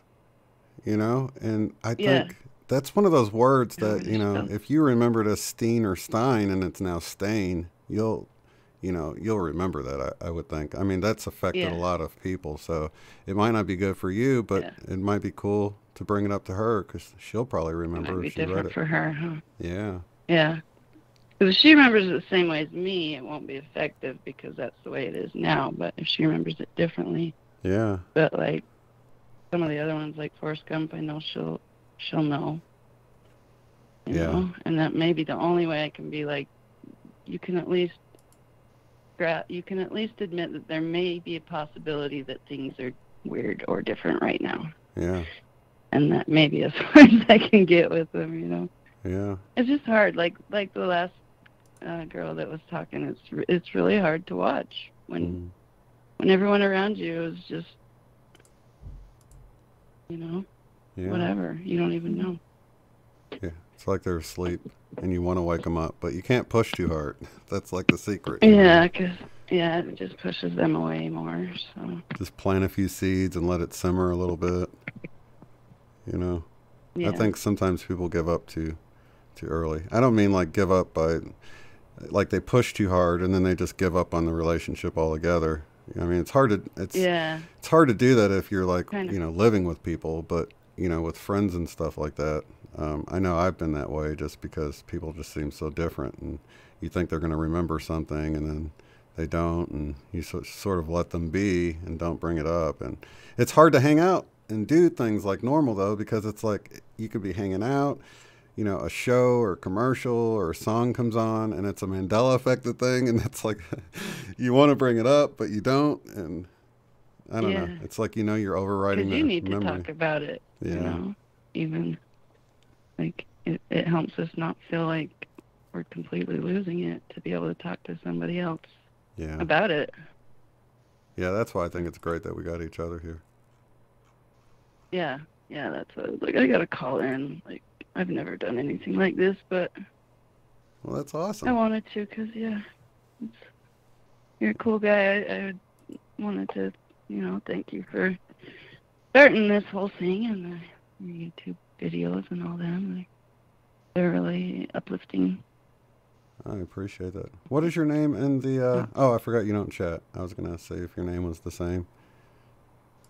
Oh, on YouTube. It's Miranda, but I'm not. I want to start doing a YouTube channel. I'm not ever the kind of person that does that kind of thing, just put myself out there, but I just have a lot to say and nobody's listening, so it'd be nice to find people like the way you have. That's exactly why I started. I'm like, I just had to talk about it, and I could tell my family was being annoyed. That was even before the Mandela effect, and then that happened. I'm like, I'm so glad I started this channel. I could just put it out there, and at least it's like I'm talking to somebody. And then finally people started coming, so it's been cool. Yeah, and I think that's how I found you, was through the Mandela effect videos. Oh, that's awesome. Yeah, and it took me a long time to see it. I was one of those people at first. I remember being an Uber driver and somebody said something, and I was like, oh yeah, with the Fruit Loops, and yeah, I've heard of that. And they got so excited, but I really didn't know at that time. I mean, I just kind of heard about it and I looked into it, but there's a point when you really realize, for me it was the thinker statue, because I had one as a kid. So it's like, it wasn't really a memory thing. It's just, I know what it was like. It isn't like a memory thing. Like, I know my eye color. I don't have to memorize my eye color. And it was like that with that statue. I knew exactly what it looked like. And so it's totally ingrained, right? Yeah, totally. And you remember it being on the forehead? Is that? Yeah, it was through the forehead. I remember hooking my finger and carrying it from the garage sale and stuff. I mean. Yeah.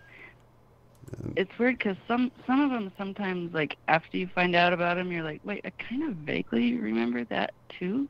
Yeah. It was like that for me. You're not sure if you're remembering, like, not with the thinker one, I guess, for you. But yeah, the thinker one, I thought when I saw it or whatever, I'm like, yeah, I've seen this one. I just thought they made a different version, but the original one was still around. But when I looked, and the original one apparently has never existed with the fist to the forehead, I'm like, wait a minute. I know it was the forehead. So I think a lot of times we'll see something and we'll just think it's a knockoff, or somebody recreated it a little differently. Or if it's like a product change, you think, oh, well, they changed the logo or the name or the spelling or something. You never think anything about it. Who thinks they've done something impossible, or that something impossible has happened? So, like Funyuns was like that for me. Funyuns, and I was like, why would they change it? That's silly, And Now or Laters, or Now and Laters. And I remember seeing that in the store before I even knew about the Mandela effect, and being like, oh, I guess they got sued because they were using someone else's name or something. They had to change it, So you just think these natural things, So. Yeah, totally. Yeah. But Oh yeah, that's what I was gonna say with the VW one. That one I noticed before I ever found out about the Mandela effect. But yeah, I just thought it was a product change. Yep, same here. I was gonna just bring that one up. I thought, oh, finally they added that line, and I can tell it's a V and a W. You know? Yeah, yeah. That's totally right. Yeah, that's awesome. Yeah, I'm still trying to find old VWs that you can tell are just been sitting forever. Yeah. And go like check out their sign. So far I haven't found too many, but everything I have found is got that line there. It's like, oh my gosh. Yeah, and you have to look real close because I've noticed people feel like they found residue, but if you look really close, it's got the line in there, and it's hard to tell in the picture. It'll look like it's complete, but I've had cars behind me, and I'm like, oh my gosh, it's got the old logo, and then, you know, you pull into a parking lot and you see it up close, and it's still got that line there, and like, nope, that's not how it was. It was completely no line. No line at all. Yeah. So crazy. It's trippy. That's awesome. Yeah, I definitely like it, for sure. It's something you can be like, well, you don't believe this, why don't you look at this then? Because I know that you are a Star Wars fan or something. Yeah, totally. And it doesn't work as well as you think because, you know, like my People best friend. Are so in denial, right? Oh, yeah. I was like Sex and the City, and I was like, do you know it's Sex and the City now? It's always been Sex and the City. I'm like, what? It's so crazy. How can you not remember that? You just wouldn't shut up about that show. I never really watched it, but And he was a total fan. yeah, oh, yeah. And now he's like, yeah, it's weird. It's weird. It's like if you're really close to something, you don't see it. I don't know. Who knows? Yeah. It's trippy. I love the topic, People though. are just, yeah, me too. It's so totally interesting. Yeah. And there's always new ones. Like I didn't hear about the Funyuns ones that you just mentioned, and something you and Michelle mentioned. You mentioned a new one. Oh, was it? Last video or the video before, I can't remember, but I hadn't heard of that one either. And you were wondering if other people had heard of it. Oh, the Converse But one? now I can't remember what it was. Oh yeah. We did bring it up. Yeah, and I was even talking Yeah, about I had that. Converse. I was a Converse. I was a big fan. I had. And you remember it on the for a few outside or years, inside? I Or got- both? On the outside. Oh, okay. On the outside. Well, maybe both. That's what but I mainly decided. On the outside. I decided afterwards. I'm like, that's you know one of what? the ones that sort of changed. Yeah, it could have been both. You know, but I know it wasn't just the inside. That's all I'm sure of is that it isn't. It wasn't like the way it is right now. Because I was watching Fat Albert. Somebody had left a link, and I was looking at Fat Albert, and they were on the inside and the outside on the cartoon drawings, and I was like, wait a minute. I think it might have been on both. All I know is it wasn't just on the inside facing each other. That's all I can know for a fact, and that's how it is now. For so. sure. Yeah, It's trippy. and I'm pretty sure it was just on the outside because I remember being a little bit, what's the word, when you need them to equal out, like I was like a little frustrated because there wasn't one on both sides. Oh, right, because it wasn't symmetrical or whatever. Yeah. So, but then when you mention it, it's like, I kind of vaguely remember maybe both sides, but maybe it is just in drawings. Yeah. But again, like the Mandela effect's that way. Sometimes you're like, wait, do I maybe remember that too or something? Yeah, that's weird how sometimes you'll have a memory of both ways. Yeah. And I was thinking about something a while back.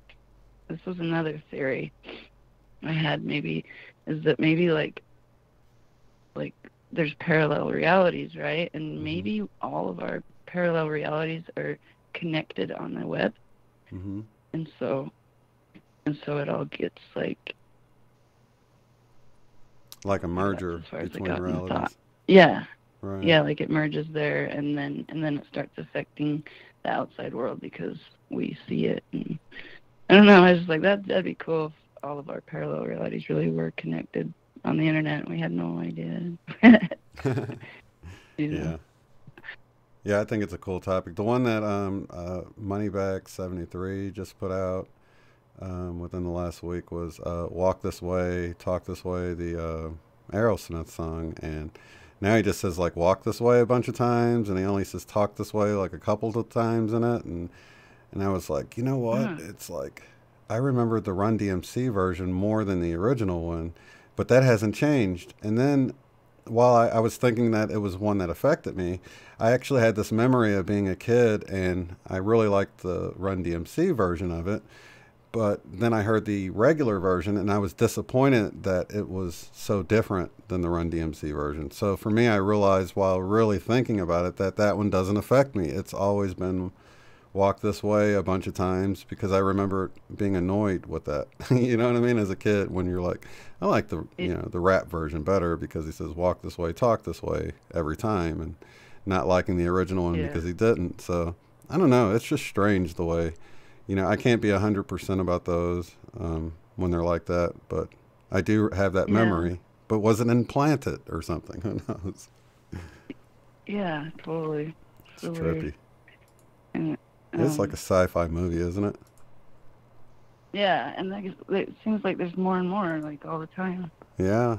Like I'll let the subject go for a little while, think about other stuff, and then look it up again, and there's all these new ones. I'm like, oh my God. Yeah. Like what the hell is going on? Yeah. Or people post one like it's really new, and I was like, wait a minute, I noticed this in the beginning and stuff, but it's new to them, and it's like it's just really strange how everyone experiences it differently at different times and different. Yeah.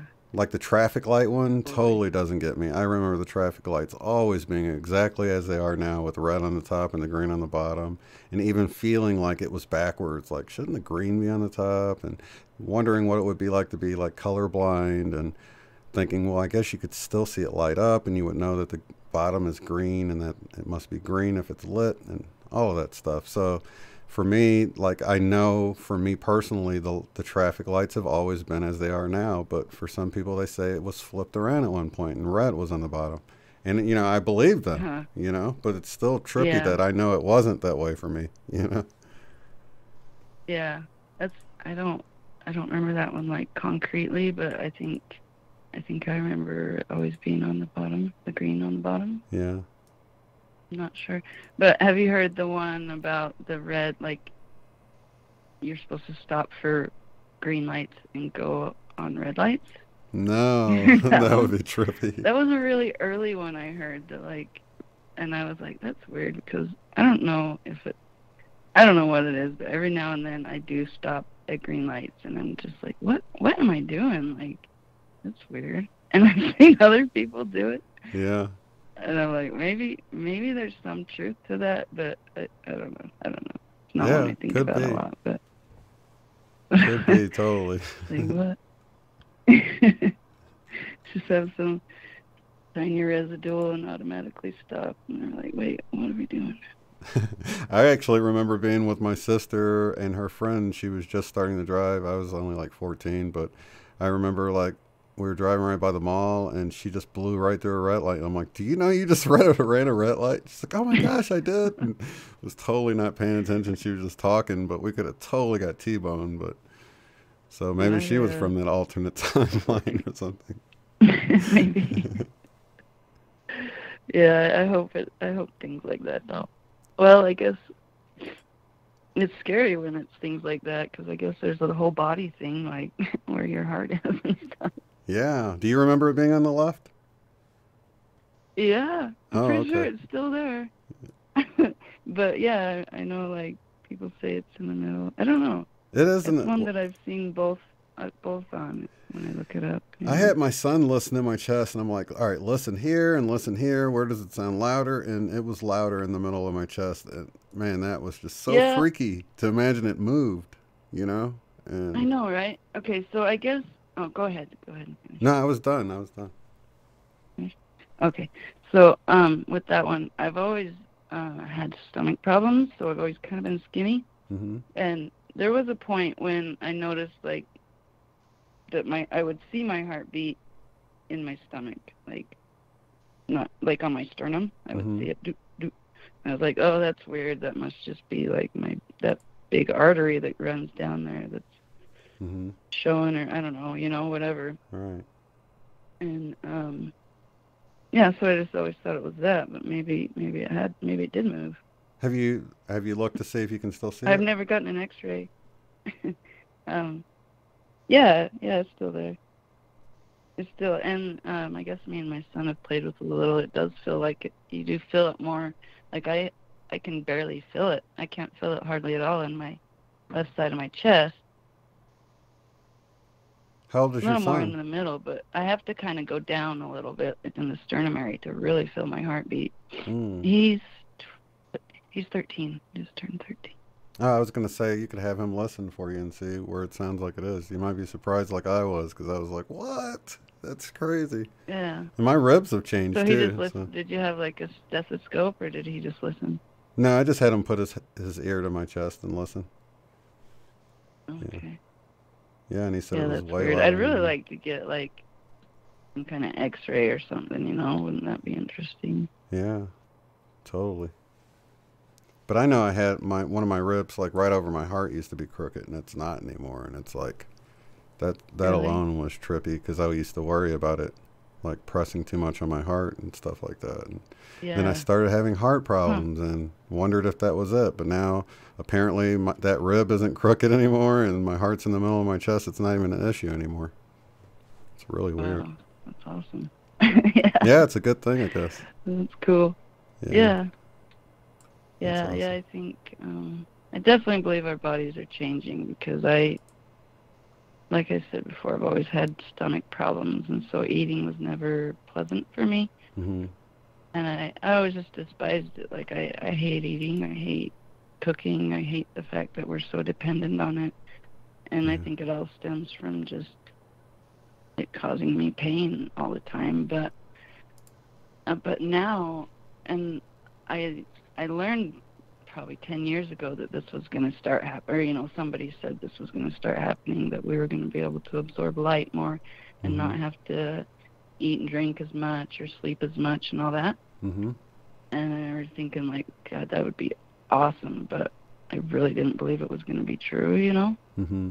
But now it's like I hardly sleep at all. Well, the last few months I've been more tired than I was before, but like all summer, all winter before that, I was sleeping like 3-4 hours, feeling fully rested. Where before, like, I would sleep, I could lay down and sleep, go back to sleep, doesn't matter, it'd be 2 o'clock in the day, and I could still be able to go to sleep. I would have to make myself get up. Mm-hmm. I was always able and always wanted to sleep, always so tired. And so me just jumping out of bed like that and being wide awake after 4 hours is like a big deal, you know? Yeah.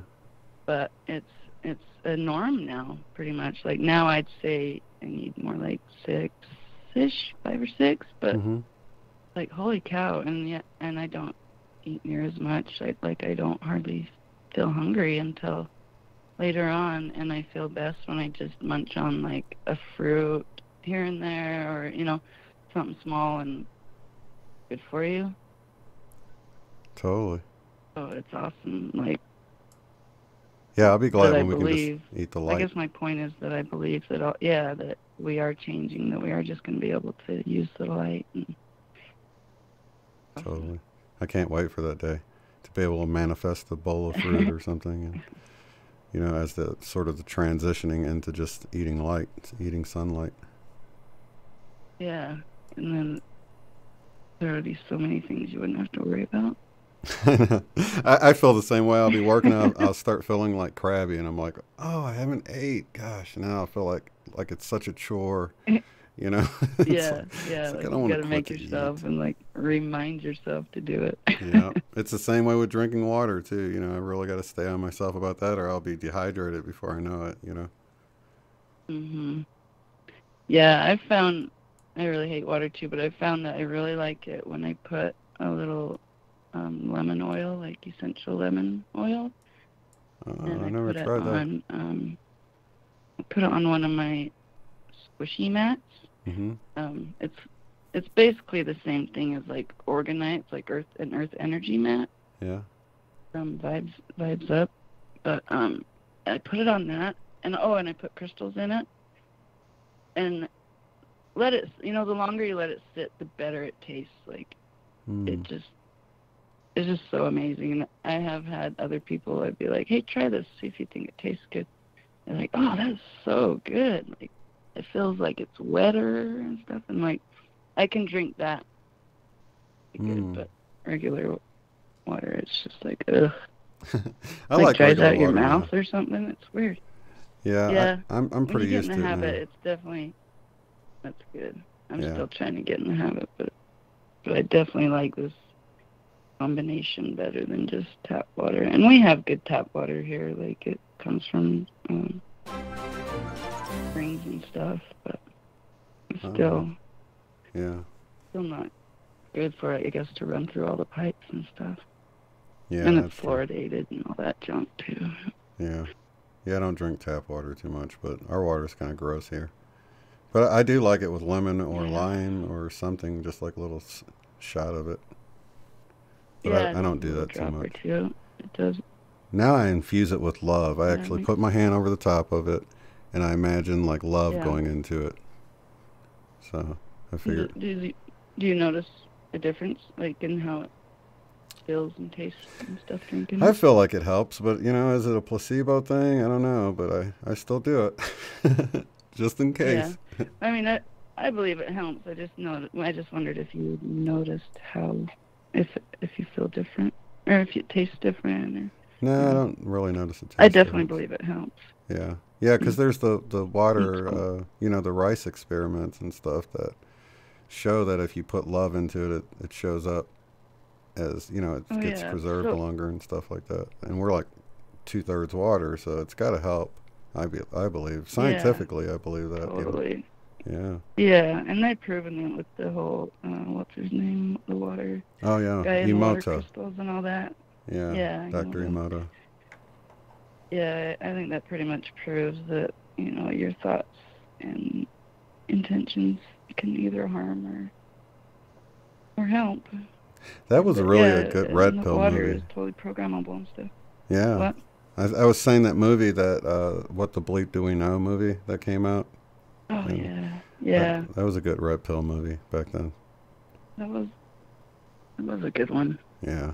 I've noticed a lot of people saw that, and it did have a lot of like science, huh? Yeah. Where it was like this is pretty much proven, so if you're gonna deny it, you're just gonna look like an idiot. Yeah, and even The Secret was a good movie because, I mean, besides the movie itself, it made me look into each of the people talking into it. I'm like, well, I'd like to know more about this Proctor guy, or, Abraham Hicks or Esther Hicks or whatever, and it really led me to looking into all the different people more, and that was really helpful even beyond watching the movie itself. So it was cool. Yeah, I've never seen that movie or read the book. The Secret? Oh, wait. The Law of Attraction movie. It's called The Secret. You might have seen it. I don't think I have. Maybe. Do you know Esther Hicks? I was thinking that book, The Secret. Yeah, it's the movie from the I'm book. not good with names and Hollywood people. Yeah. Oh, really? Okay, I don't think I saw it then. Oh, okay. Yeah. But I do know about, the law of attraction and all that stuff. Yeah. I think that's why I didn't really read it. It had too much hype behind it. Yeah. It steers me away when there's too much hype. And it's like, ugh. Never mind. I know what you mean. Totally. It's fun. Yeah. Well, that's awesome. I really appreciate you calling in, Miranda. It's been a wonderful little chat with you. You say you're in Utah? Yeah. Yeah. Okay, so Not So Fancy Nancy says you got to figure out how to chat so you can be in the chat chatting I know, with everybody. I need to, huh? Yeah. Okay, I will. And I'm going to email you at least. Oh, you probably don't want to put. I couldn't find your email address. Do you have one? You probably you can either go through the website, uotf.net, or you can email me directly at shanecrob@gmail.com. Shane what? C as in Charles, Rob, okay. R-O-B. L. Yeah. L-A-B? No, R-O-B. Oh, R-O-B? Yeah. Rob. Yeah. Yeah, my name's Shane Cornell Robinson, so it's shanecrob@gmail.com. Okay. Yeah, okay, yeah, because I went to the UOTF and went to contact, and maybe I'm dumb, but I couldn't see an email address. So. Oh yeah, you can either fill out the contact I will form email or look at the. I've got my email listed on there. I think I have it listed weird so I don't get spammed though. So I think I had at instead of an at sign and stuff. Oh, maybe. Yeah, I was probably just glancing around looking for that at sign. That's probably what I was doing. Probably. Okay, cool. Yeah, I want to keep in touch and all your other guests and people you talk to. I listen to you guys too and love you guys, and yeah, I feel like we're a family, and I wanted to say that I'm part of it. Yeah, definitely. So glad. I'm gonna see, how far are you from? Maybe you can make it out to East City. I don't think Utah's far away, is it? Or is that on the other side of the country? No, not too far. Wait, where's it at? Oh, it's in California, huh? Or is I it think the it's one in at Washington. the ranch? Isn't it the one in Washington, Oh. guys? I normally would know. I'm like sitting here thinking, is it in Washington State? Yeah. Washington State. Yeah, it's a couple states away, but they're really large states. Right, you gotta go like through I'm not Wyoming a big or traveler, something. but I really want to Montana. go to something. I think you gotta I'd go like to go to one that was in Arizona or something, you know? Oh, like, yeah. I think you've convinced me I need to go to Sedona, and I haven't talked to my kids about it yet, but I think I might go there for Christmas, just... That would be awesome. Just to do for Christmas. Yeah, because I'm sick of doing the whole buy all the presents. You know, I mean, it's good for... It's not good for the kids, but you want to do it for the kids to make them happy. But now that they're a certain age, I think maybe they'd be okay with going on an awesome trip or something. Yeah, they're saying it's in Washington State. So how far from Texas are you? You're probably good. A few states. Like Texas is like southeast of me, probably through like... Yeah. I'm not very good at geography, but... Is Colorado beneath you? Yeah. Oh, okay, yeah. Colorado's to the east of me. Okay, yeah, that's a long haul for you then. So I'm surrounded by California, Idaho, Colorado, I guess Wyoming's somewhere around there too, and Arizona. Yeah, so you could drive through Colorado around me. And be in Arizona. That wouldn't be too bad. No, I would drive... Arizona is just south of Utah. So I would just drive through all the way through Utah, and I would hit Arizona. Oh, okay. So you're to the left. So Arizona would be the best. West of Colorado. Yeah. Okay. Yeah, I can see Utah in my mind now. Yep, it's right there. So you've got California to your west, right? Mhm. Okay. Yeah. I see that shape and everything. Okay. So have you been dealing with the smoke? Has it been reaching you where you're at? Not lately, no. I've been seeing it here and there, but not very often unless the wind catches us just right. And where I live is in kind of a mountain valley. Yeah.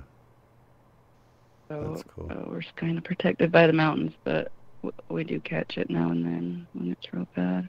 Yeah, Ronnie in Florida is saying it's that really bad still, but to get in the chat with them. If you can figure it out. Yeah, look for like Top Chat or something. Figure it out when we're done. Yeah, it will open something up. Chat in the description. Okay, if I can't find it, then I'll just go to the YouTube one and look there. I'm so like retarded when it comes to electronics. It's like, hard I'm to do it on the They phone. just never work for. Yeah. There's always some kind of issue. It's much easier if you're on the well, let's see. If you use Chrome, I got an idea. If you use Chrome, you can click the settings at the top, and there's something you can click that says View like Desktop or View as a Desktop web page or something like that. Have you seen that in the settings? I think that would make it come up to where you would see the chat real easily, because then it would be like you're looking at it on a computer. Because I can't hardly do anything on the phone either. It took me a while to figure that out too. I only figured it out because I had to, you know. But yeah, that's the only way I've ever even hardly gotten on. Well, I've gotten on the internet before, but until I got a smartphone, it was just like once a month thing. Right.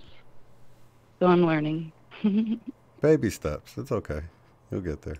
Yeah. It's easy once you know what I mean? Yeah, and then you're like, duh, that makes sense. But sometimes it's like too simple, and you're trying to make it too hard. Oh, totally. I think that's a lot of the time what I do. Yeah. But yeah, if you look down by where the confusing. description is, it says something like top chat or something like that. And when you click that, it opens up the chat, and you're like, oh, there you are this whole time, hidden in plain sight. So. Yeah, that'd be awesome. Okay, cool. I'll find you when we get off. All right. Well, lots of love to you. Thanks again for calling in, and we'll talk to you on the next time around. Okay, I love you. Thank you for answering and having this site. Thanks for being part of the family. All right, cool. I'll find you in your email or chat room. Okay, sounds good. Bye-bye. Okay, have a good night. You too. Okay, bye. Your calls, your stories, on air. You're listening to the Love Stream. Sharing the love and spreading the light all around the world. This is Unbiased and On the Fence. Let me unmute you here. Whoops. Clicked it too many times. 802 area code. Who am I talking to? Hey, Shane, it's Chris again. What's up, brother? What's up, man? How you feeling tonight? Feeling pretty good. Let me fix the name on here. Okay. Because you're not Miranda. Okay. There we go. Doing pretty good, man. Excited to have you on. Yeah, yeah. Is that this? That's this Monday, right? I don't have my calendar right in front of me. Yeah, the 3rd. Okay, yeah, the 3rd. Yep. Yep, that's this Monday, so you guys can tune in. This is Chris from last week, the one that everybody was freaking out that it was the other Chris, but it wasn't. I don't know. Oh, there was another Chris? Well, no, the caller right before you was telling this long story, and her significant other's name was Chris, so... Like, oh, yeah, I did read a couple comments for that, yeah. Yeah, right when you got on, people were like holding their breath, like, oh my gosh, is this the Chris you were just talking about? And then I asked you where you were calling from, and you said Utah, which is actually where the previous caller was calling from, Utah. So Utah's in the house tonight. That's awesome. Yep. So how you been feeling, buddy? I've been just going through a lot of like head-to-heart communication, like just breaking just covering common ground, just kind of like breaking the ice in a sense with my head to my heart, like just like making agreements, shaking hands on my ego to my heart, because there's always tension and anger building up, because with the heart wanting to do this and my ego wanting to do this, and my ego knowing that it's not for the best, highest purpose, but still like that Satan, that ego, that temptation, the game. So I've just been like making like common ground agreements with myself, like having conversations, like doing the work, right? Yeah, totally, man. Like, yeah. Have you ever had to like just like make some sacrifices, or just like kind of make an excuse up, reward yourself, treat yourself, or kind of be like, okay, I'll give this up, I'll quit smoking, but I'm gonna go to the movie theaters and I'm gonna eat buttery popcorn instead, and just like we'll trade one for the other, but I'd rather eat some sweets than inhaling chemicals through my whole vessel. Right. I don't typically worry too much about stuff like that. I figure it'll get handled, and yeah, better not to. Less traffic going through your head. Yeah. Well, I've seen how I've gotten off pharmaceuticals, and I used to smoke a lot of marijuana, and which, I mean, I can't imagine I would have made it to now without it, because it really helped me out a lot. But at the same time, I wouldn't be able to do this now, because a call drops and they come back and they're like, what was I saying? And I'd be like, I don't know, dude, I smoked too much. So I wouldn't be able to do what I do now as effectively if I smoked like I used to.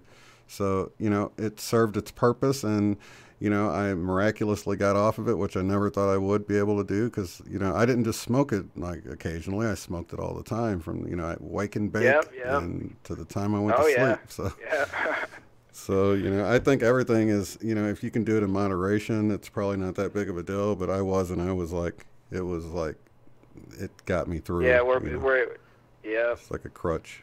Where it's like a reliant or some kind of like, it's no longer a hobby. It's like, this is my go-to routine that's kind of like taken over my. Yeah, I hear you on that. Yeah, or used as like a tool of some sort. You know what I mean? If you're just using it, maybe more ceremonial. I don't mean for it to sound so religious, but I mean like if maybe you're using special it, occasions would be all right. Yeah. But I already know that'll open up a doorway for me, so I just steer clear of it. You know what I mean? Yeah.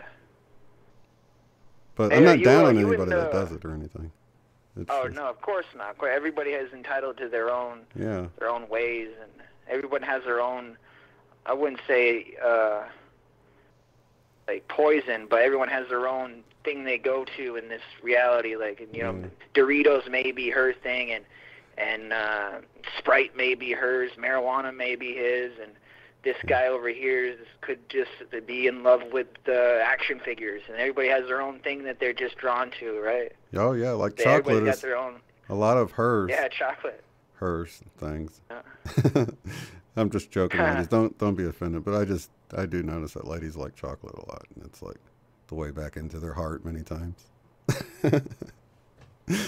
Hey, Shane, have you noticed any like DNA upgrades with yourself? Like anything evident that's gone on in your reality?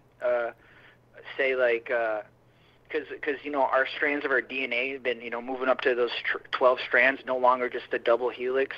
We're getting those activations. So have you been like seeing anything like with your vision, like any guidance of lights in your screen that you're looking out every day? Anything like that? Anything evident? Yeah, I have. I've been noticing, I guess for about the last year, I've been noticing like, I guess they would be like orbs out of my peripheral vision. And orbs. Yeah, one time I got out of the shower and they were really bright, man. They were like sparkling bright. Oh yeah, I feel you. I can resonate with that. Yeah, and then just the other day, I'm like standing up from my computer and I see a shadowy figure like in my peripheral, and I was like, it's like, wait a minute, what the heck? But you know, I just like, they're always there. I'm not going to be fearful about it. It's just I'm starting to see things that I couldn't see before, but it's not like they haven't always been there. It's nothing to be fearful of. So. I kind of know. I kind of feel what you're saying. I kind of got those things.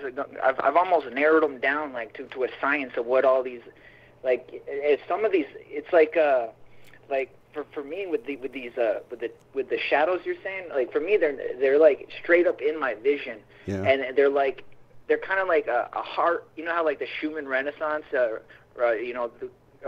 feels like the heart rhythm of the earth. Yeah. Well, I feel like these light balls and these beams that are in our vision are kind of like this computer that's like monitoring our emotions with our higher awareness, and so we can read our emotions based on these lights. So we don't even have to think about how we feel. We see these colors, we see these shadows, and we get a glimpse of how like our internal runnings, like our own Schumann Renaissance, our own heart Renaissance. Some of these shadows are just like the ego projection, our shadow self. Like, and if it was and on the opposite polarity, like if you switch it, it'd be golden light instead of like that darker shadow darkness. If you get into a different state of mind, maybe some of these peripheral shadows you may be witnessing could come to being like light beams. It's just like the way that you got to like be aware of what thoughts you're having when you come encounter with some of these anomalies or however you describe them. Yeah. Another thing is looking up at the sky. As long as you're not looking too close to the sun, but it's like a bright day with puffy clouds, and you can stare at the sky, and you get those little floaters on your eye that you can see, like these shadowy dust lines or whatever. It's like that, but the opposite. It's bright, sparkly, looking, I don't know, it looks like sparkles everywhere, and you can almost not even notice them. Are they triggering? Like, are they coming when you're doing something, or is it just always happening? Is it ongoing sparkling? Yeah, it's like they're just, the sky is filled with them, and it's like they're so in your view that you don't even notice them. I definitely have that happen to me every day. Yeah. You just look in the sky, and it's like it's glittering. Yeah. It's like glitter up there. Yeah, totally. But you can miss it. If you're just looking at the clouds, you can totally not even notice it's there. And you know, I got my wife to look. I'm like, all right, just sort of ignore everything and look for sparkles everywhere. And she goes, I can see those floater things. And I'm like, well, it's like that, but it's bright. Instead of it being shadows, it's like bright sparkles, and they're everywhere. And she's like, oh, my God, I see them. So I think people can see them. I think that has stuff to do with like our DNA activating on top of our pineal coming fully on. Mm-hmm. And somebody else was saying that we're seeing like sort of the wave of potential, that it's like the thing that we create reality out of coming into. It's like it's unmanifested. Maybe we're seeing our mind. Right. Yeah, it could be. Like we're beginning to see the dark matter or something, or the consciousness. We're beginning to like manifest our thoughts. So you can see the beginnings of it. Yeah. When like in the materializational wise, like if we were to guess how, like we haven't. I don't know if you've gotten to the point when you're materializing objects yet, but if we were to get to that point, maybe seeing glitter with our thoughts active, that is like a starter effect of materializing.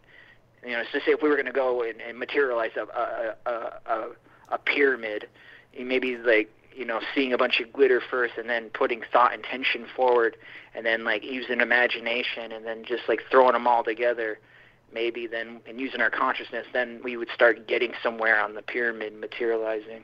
Yeah, totally. Yeah, like unmanifested.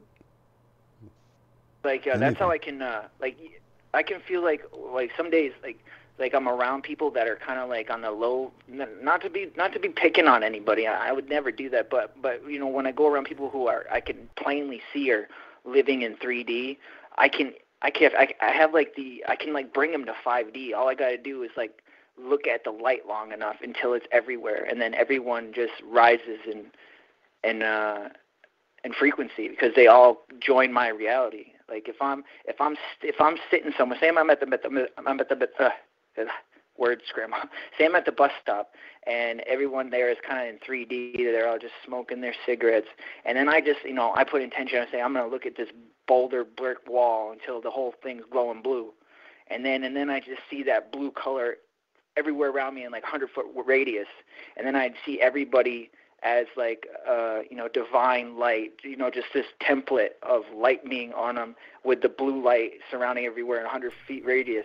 Mm-hmm. Like everyone's awareness goes up, everyone's thought patterns rise, everyone's getting higher. You know, I bring everybody up because at that point I took control, I managed my reality. I didn't just let the program run itself anymore, you know. Like I took my divine prowess, my divinity, and I just like started controlling reality. And so, like, with back to these lights, like, just staring off in the distance, seeing glitter, like, you just look at these lights long enough, and because everything is light, you just look at your table long enough, and you see it sparkling everywhere. And then you do this enough times, and you recode your brain, and then you start decoding this table as light instead of solid wood or however material. And so that's just... It's a really neat ability to be able to bring people up in frequency. You know, they're just like it's sweet. Yeah. All right. So I wanted to break away for a second to tell Miranda and anyone else. It just dawned on me. I'm like, how many lurkers are lurkers only because they don't know how to access the chat? I just pulled it up on my phone so I can tell you guys. I don't know about Apple. Maybe somebody can say if it's different, but I know if you're holding your phone upright, like where it's, you know, vertical, and you can see the video at the top and then the name of the video and underneath that, and then you can see, you know, I see 66 watching now, and then there's the thumb up, the thumb down, and then next to that says live chat. If you tap that, it brings up the live chat. So anyone that would like to participate in the chat and you just don't know how, and Miranda, you can do it just like that. So you'll see the thumb up, the thumb down, and right next to that it says live chat. Just click that and it will open it for you. Then you can tap at the bottom and type whatever you want to type in there and be a part of the live chat. So just in case people just don't know, because I know, like, you know, it's not always easy. I know people can't even find the description sometimes because it's like this little triangle you got to tap to make it go down.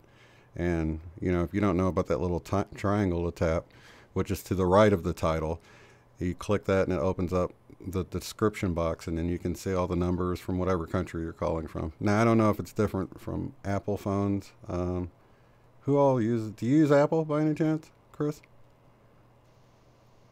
Apple, no, I like iPhone or Microsoft PC. Okay. Yeah, I'm not sure from an iPhone. I'm kind of off the grid in a way. I get off the grid. Yeah, that's a good idea. Not on the phones. Not because there's that thing when you get a phone call, it's like that feeling, that obligation feeling, like, oh, I'm getting called. Something's taken over me. I have to answer this now, and you know, like, so when you don't have that obligation, that phone ringing, like, you have to stop what you're doing right away. Now go answer this phone and start talking to someone. Like you know, I always put it in the metaphor, like when someone does own a phone, like, you're paying that phone. You have it's your choice to answer it. Like, you don't have to answer that phone. You're the one paying for it. Like, and you know what I get when they're saying obligated, like, the obligations to answer the phones, like, it pulls you away, it lures you away from whatever you're doing. That's also, like, that ties into, say me and you are in like in New York, and we're in the park, we're playing chess, right? And we got a high vibration going. We're very high in frequency. We're probably in like 9D. We're having the most insane chess game ever played. And our bandwidth is really high. And, you know, one of us has like a dense ego thought, right? All of a sudden, within our minds, one of us just starts going like, you know, I'm really hungry or something in my head. Okay, that'll sort of bleed over. Ignite someone's cell phone. Oh, right. Like, if there's a huge blanket over us, yeah. if we got this big net of like 9D over us, then so like when a cell phone goes off, it's like the Matrix came in and grabbed it and like got a hold of like found a little creek into our net of bliss. Yeah. And then and someone can choose to go with that phone call. But, you know, on the plus side of what I'm talking about, they contain our vibration. So if they go to answer that call, they're going to start passing our vibration on to the person on that call, and they've just like delivered, and we've like distributed frequency in a sense. You get what I'm saying? Oh yeah, totally. And then when you consider how much AI might be a part of that, you know, it can call and interrupt anything at any time. If you start talking about the wrong things, like, we better give this guy a wrong number or something, you know what I mean? And, or ring him up with a notification just to break his train of thought, and just being aware of all that stuff. Like, I don't do the phone thing, man. It's like every call I get or do is scheduled. You know what I mean? It's like, I have a phone for basically so I can access the internet. I don't use it to, you know, like, I don't give out my number. I give out my Hangouts number that I can forward to my phone if I want, but most of the time it's not forwarded to my phone. So I'm just, you know, I don't want to be on the air and my phone start ringing or something. So it's a separate thing, and then I check my messages like once a week. It's like a commercial. It's like an interruption in your reality. Yeah, man, totally. Yeah, and I was always that way. Like, if somebody ever called like private or you know, where it doesn't show up their name or whatever, I would never answer. But now I don't even, you know, if my phone rings now, I know it's the wrong number. Someone kept calling me the other day, and I'm like, whoever you think this is, no one has my number, so I know you have the wrong number. And they're like, pick up your phone. I'm like, I'm not picking up my phone. You have the wrong party. It was so funny. And then I ended up having to block them because they thought I was whoever they thought I was, but I know they weren't because no one has my number. So it's hilarious, though. Yeah. Yeah, man. So yeah, I wanted to get into, you know, I've got this doctor coming on this next week who did the research into DMT and stuff like that. So I thought, you know, on our show we can talk a little bit about psychedelics and stuff and kind of warm up to the idea of this guest I have coming on, Dr. Strassman. Yeah, DMT. Yeah. What's his name? Dr. Strassman, he was the one that did the... Did you just say... Oh, okay. Yeah, he did the movie. He was the one that did the study of DMT in the movie DMT, the Spirit Molecule. Yeah, DMT is kind of like in everything. It's in like plants. It's in like the structure. It's in us. Yeah, it's in our pineal gland. We just need a little bit more to gain that big experience. Yeah, typically it gets released while we're sleeping, so it's sort of like, you know, vaping it, or I guess in his studies... Maybe that's what triggers those dreams within dreams within dreams experiences we have. Yeah. Maybe DMT is an influential factor. Yeah, and Dr. Rick Strassman actually, his newest book, he does all these different comparisons between his DMT subjects and some of the just prophecy in the Old Testament of the Bible and everything. So I've been really enjoying this book, and I'm really excited to have him on, because I read through the Bible a bunch, so to have him go over these scriptures I've always heard, and then to have these comparisons with his subjects that actually did the DMT and stuff. So yeah, I thought it'd be sort of a great lead-in to having him on, is because I don't really ever talk about my psychedelic experiences and stuff. And given your name, I figure you've at least tried it. So, you know, I thought it'd be kind of a cool conversation. Yeah, no, I haven't tried it. I wish I had the availability of it. There. LSD you have, right? LSD I have. Right. I've done LSD a few times, but DMT, that's like a step ahead of LSD. Yeah, it's like it's crazy. Even more psychedelic, because I hear when you get on DMT, it's like the veil completely just lifts up. Everything is shown. You start talking to all these spiritual beings. Everyone's just like there is your entire soul family right there in front of you now, and you're just like, oh, hello, I'm on DMT. I can see now. And then you wake up like 5 hours later, and you're like, darn, back to this, huh? Actually, no, it's only like 5 or 10 minutes later, and for me personally, and this has really raised some questions when you smoke it anyway.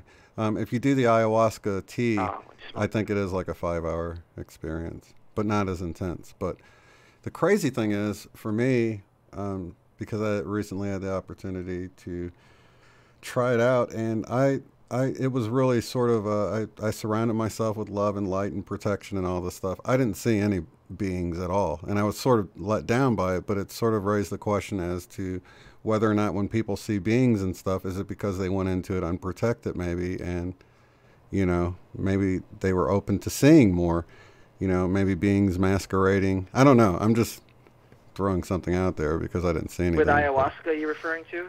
With the smokable or vapor DMT. Yeah, I didn't see any beings, but I did have the breakthrough where you disconnect from your body, and I didn't realize who I was. You had an outer body experience? Yeah, it's like I was totally not connected to Shane, or even knew who Shane was anymore, and became... Like Shane was, yeah. I didn't even... Stellar, man. Yeah, I didn't even have any questions and stuff. It was like I was just sort of, you know, propelled. Yeah, you connected to like the I am, like you felt God, and you source saw of everything. Yourself from like the Yeah, I saw everything and as then one. Now you always have that feeling, so like you never go back to you're always connected to that you know what I'm saying. You have that feeling now. You have that memory. Yeah, definitely. It was just sort of, I went through this kaleidoscope of fractal colors and ended up in this place of overwhelming bliss and happiness and oneness. And then slowly came back and was like, whoa. And then it was only like a few minutes later, and I was like, what? Oh my God, that was so crazy. Really? Seems like a long time, but man. You're saying it felt like a lot longer? Oh yeah, it felt like at least maybe 30 minutes, 40 minutes. No, I didn't do DMT. 40 minutes, and it was like 15 minutes. Yeah, actually, it was the part where I was gone was just probably like 4 or 5 minutes, man. But it was really weird, man. Yeah. Very Same with strange. me. When I took, well, I'm not on DMT, but when I took LSD, like one of the times where it really affected me, I remember like looking out the window and being like, Chris is gone. Chris's life is gone. Chris's parents are gone. you know, what's high school? What is I don't have to do any of that anymore. Like, I'm not a part of this reality anymore.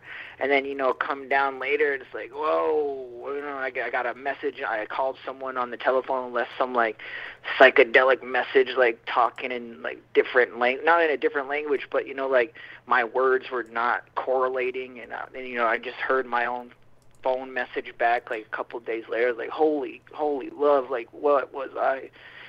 But I feel you with the, like, you know, because you just step back from the avatar. You know, like you said, I saw Shane, like, as in, like, you just said I from a different I, not Shane saying I. Like, I saw Chris from like a higher lens. Yeah. Well, actually, I totally didn't even know who I was for a moment, and that sounds like I lost my mind, but in reality, I feel like I lost my body. My avatar, like what you were just saying. But I wasn't even a consideration at that point. I was just part of everything. It was weird, man. I didn't even have a body. Unity. The unity of oneness. So I don't know. It was pretty wild. And I'm not the only one, because I've read accounts like that in DMT, the spirit molecule, of people having similar experiences. So not everyone sees aliens or beings, or, you know, I think, who was it? Like Joe Rogan said he saw these little troll things or something. And I was like, you know, I don't know. Oh, yeah, Joe Rogan, he has many. Yeah. It was definitely, you know, but at the same time, for anybody that's really wanting to do it, for me personally anyway, it seemed like I got what I needed, but it's sort of like driving around in a car for years and you're like wanting to take a little peek under the hood, and you finally get to, but you don't know what anything is. So it's like, you know, it wasn't all that beneficial on that. Like, you know, you're looking at something, but you don't know what you're looking at. Exactly. Yeah, exactly. There wasn't much I could take away from it. You're not able to identify what it is that you're seeing. Yeah, exactly. But you know it's different and it's what you've been looking for, but you just don't know how to discern or what terminology to use to define. Mm-hmm. Because I already knew it was there, it didn't have that big of an effect on me. I could see if somebody was sort of like, this is all there is, and, you know, I don't believe in anything other than our reality, and then they do it, I can see it being like, whoa, there's so much more going on. But I already knew there was so much more going on, so it was like, it wasn't that big of a help to peek under the hood, you know. So I'm just saying that because I don't want people to feel like, oh, that's on my bucket list, I've got to do that. If you really feel like, you know, there's more going on than what we see anyway, it's a cool experience, but it's, you know, you don't leave with any more information, and your questions dissolve when you're there.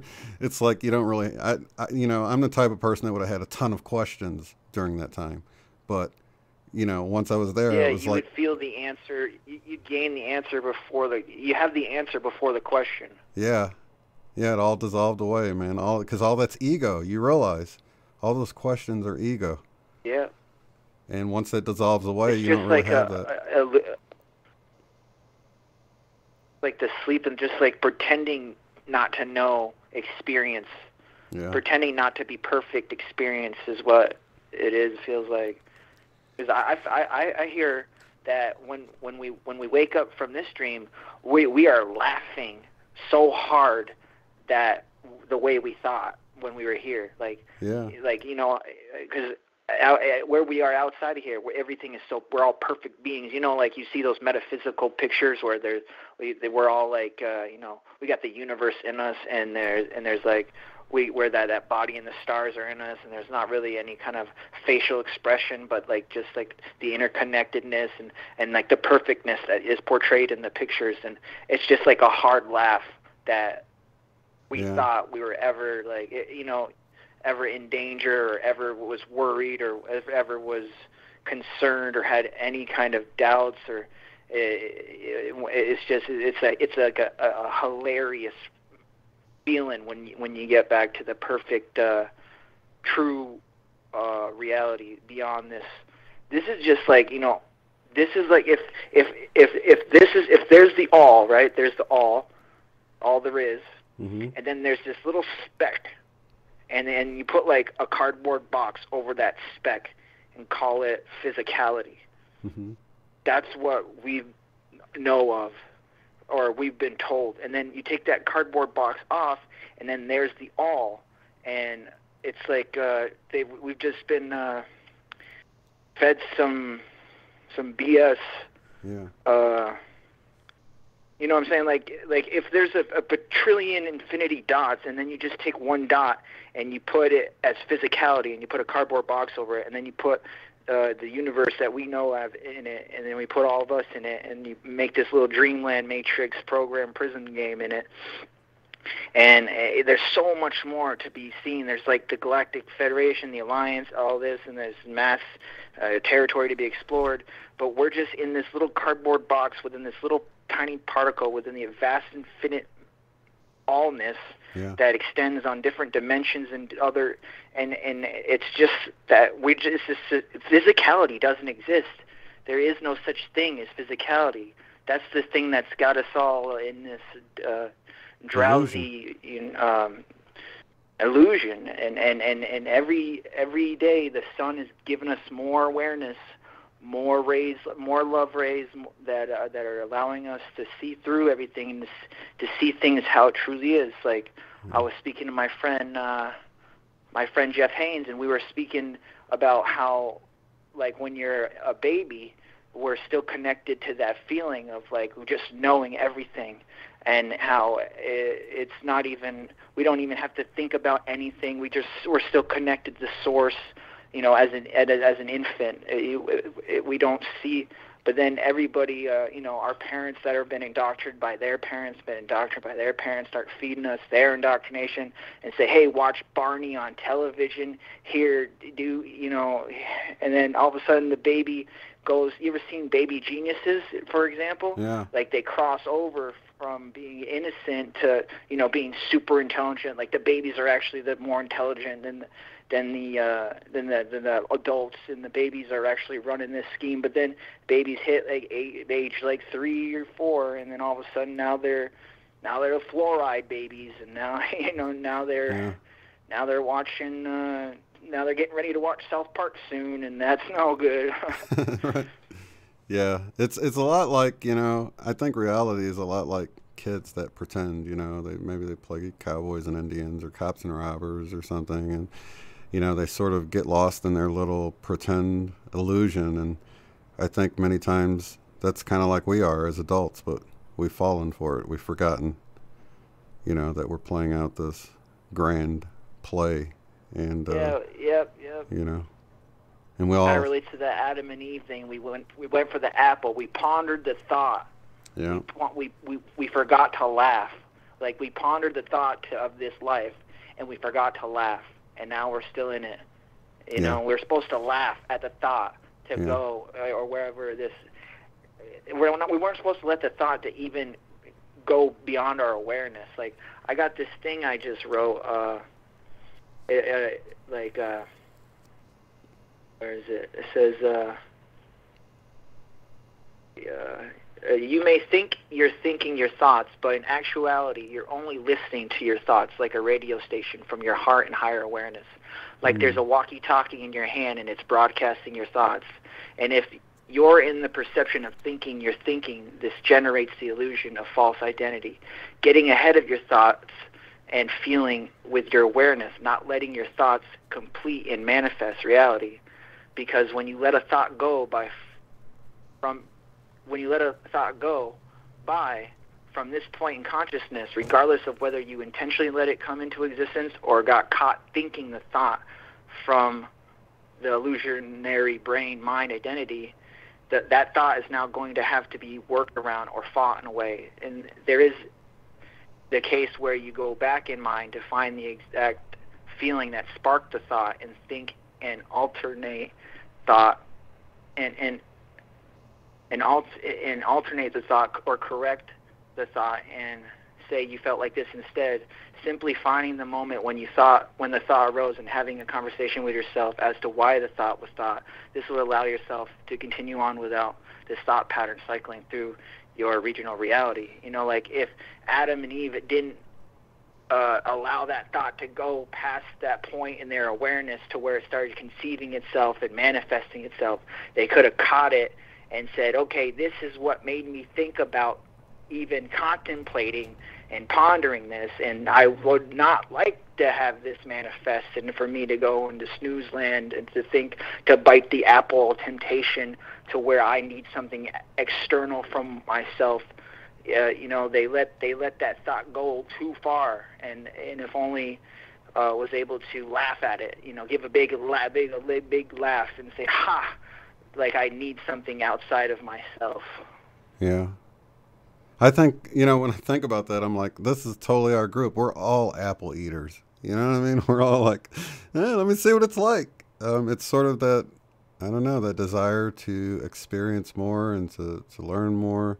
I mean, I think anybody who's tried psychedelics is sort of part of that, probably that, you know, because you, just like you were saying, you think about it and you're like, well, you know, that's experience. I think that's what it's all about. You know, the funny thing with the whole Adam and Eve story, though, that just hit me one day when I sort of tore away what we're told about that story, is that the figure known as God in the story told them that in that day they would surely die. And then the snake, who was supposed to be like the evil one in the story, told them that, no, your eyes would be open. And then it just hit me one day that one of those two individuals were lying, and it's not the one that church tells you was lying. And it, you know, I know people will hear that and they're like, oh, you're Luciferian, or like no, I'm like completely separating myself from this whole story and just looking at it objectively. And their eyes were open. Yep. And they didn't die in that day. Now, I know doctrinists say, well, they did die that day because they were, you know, eternal beings, and, you know, after that, then they died, you know. But it says in the day that you eat of it, you'll die. So still, even from the doctrinal standpoint, what they were told wasn't true. And I know, you know, people heavy into religion say, no, they really died that day, though. They lost their eternal soul or whatever. Their godhood, or their godhead, or... Yeah. But, you know, I look at it as... their soul died that day? Well, that's what they'll tell you to make the story fit, but I don't believe they did. I think, you know, we're just... you know, that's one of the ways that keep us in fear and control, is to think that we are our bodies, we are these avatars, and that if they die, we die with them. But, you know, even from that standpoint, oh, no, that's such a hoax. That's what I'm saying. Like when you die, that's like Jim Carrey. Do you ever follow Jim Carrey? Oh, yeah. You know, when you die, that's when you fully, you know, become. That's when you fully. That's the what's the word he used? He said. Liberation. That's the when you really get free. That dying is when you really free. Like as soon as the death happens, it's like, you ever seen the movie the one with Robert Downey Jr. No, Hugh Jackman, the Fountain. I don't think I have. Is it old? You seen the Fountain? Where that's a really good one. Like if you're into those movies, like you were talking about The Secret and What the Blimp Happened, you would love The Fountain. It is it's like parallel realities where he's living, like he's doing like 5 realities simultaneously, and he's like got his oversoul up in like the higher heaven, sitting next to his what's that tree called? Here, I'll link it in the chat. It's it came out in 2006. I got it for everyone. Let's see. Yeah, Hugh Jackman. I'll have to check this out for sure. It looks... Yeah.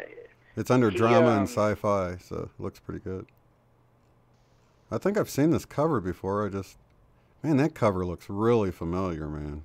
Why does it look so familiar? Yeah, like when he leaves one of his realities, he just like opens his eye in his meditative stance that he's like levitating in next to his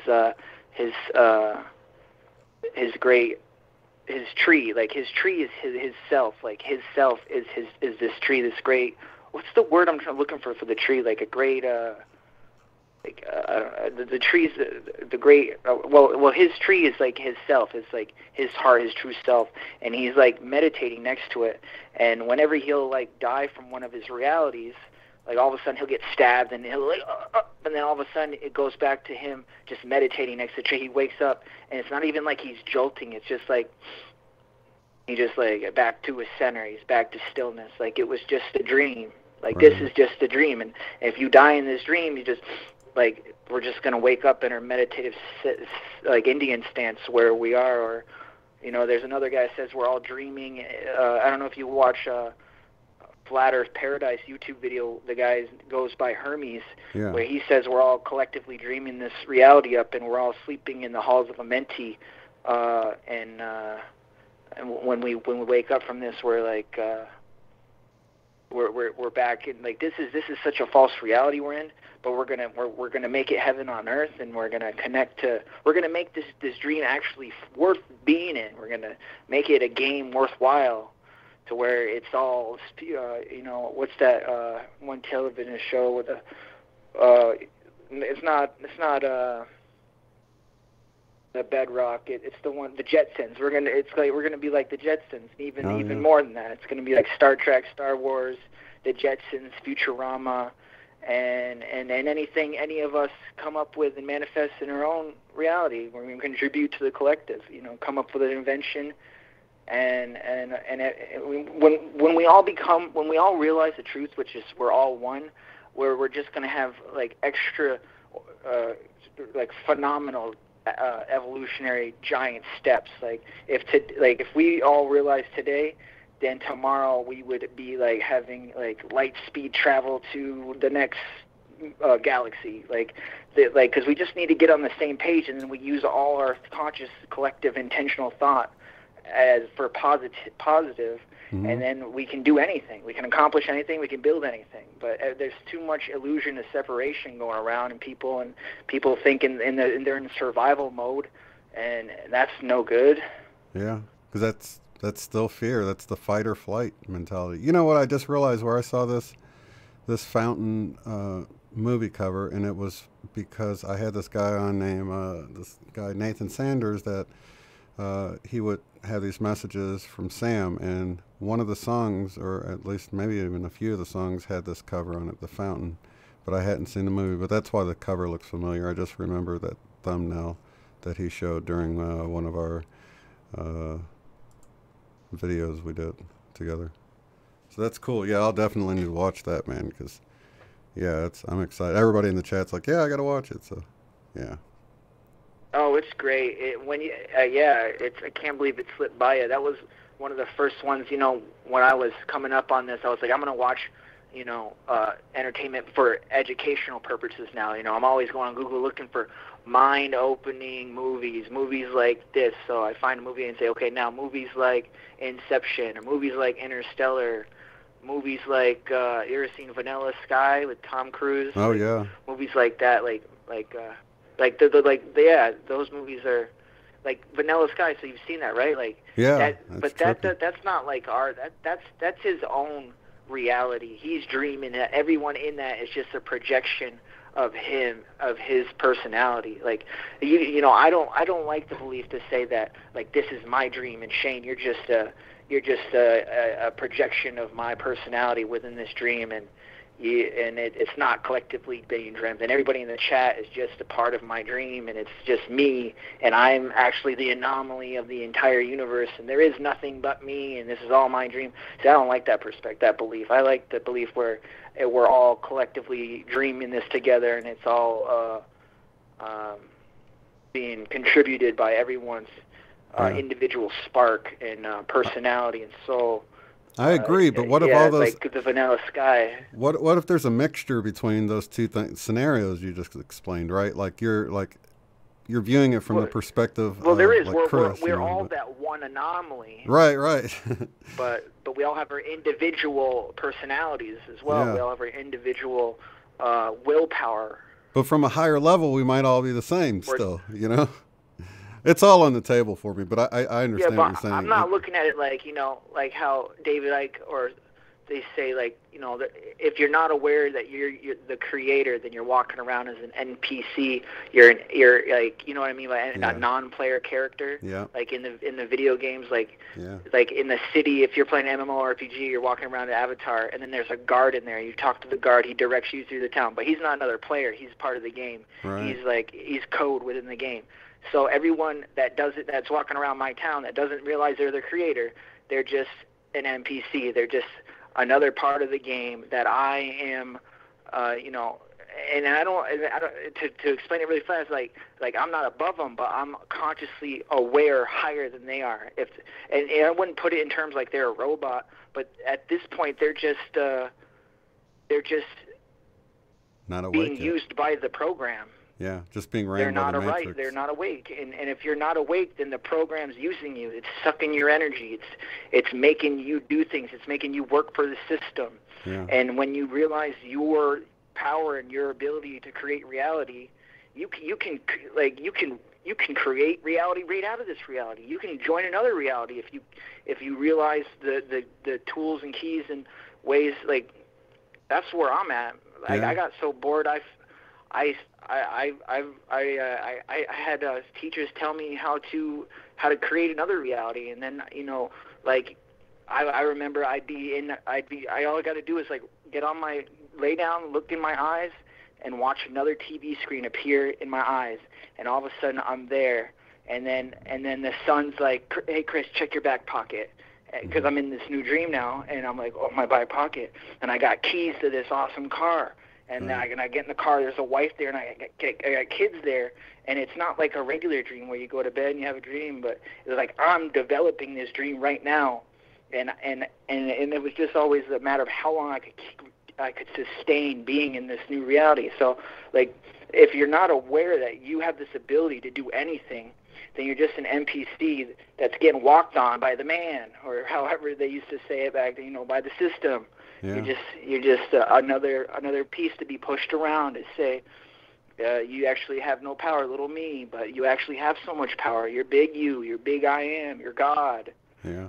When you say there's a big thing right now with me when I say thank you to someone, thank you hits me differently. Like when I say thank you to someone, it's like I'm saying thank you so much higher and I don't realize it. Or when I'm saying with the word you.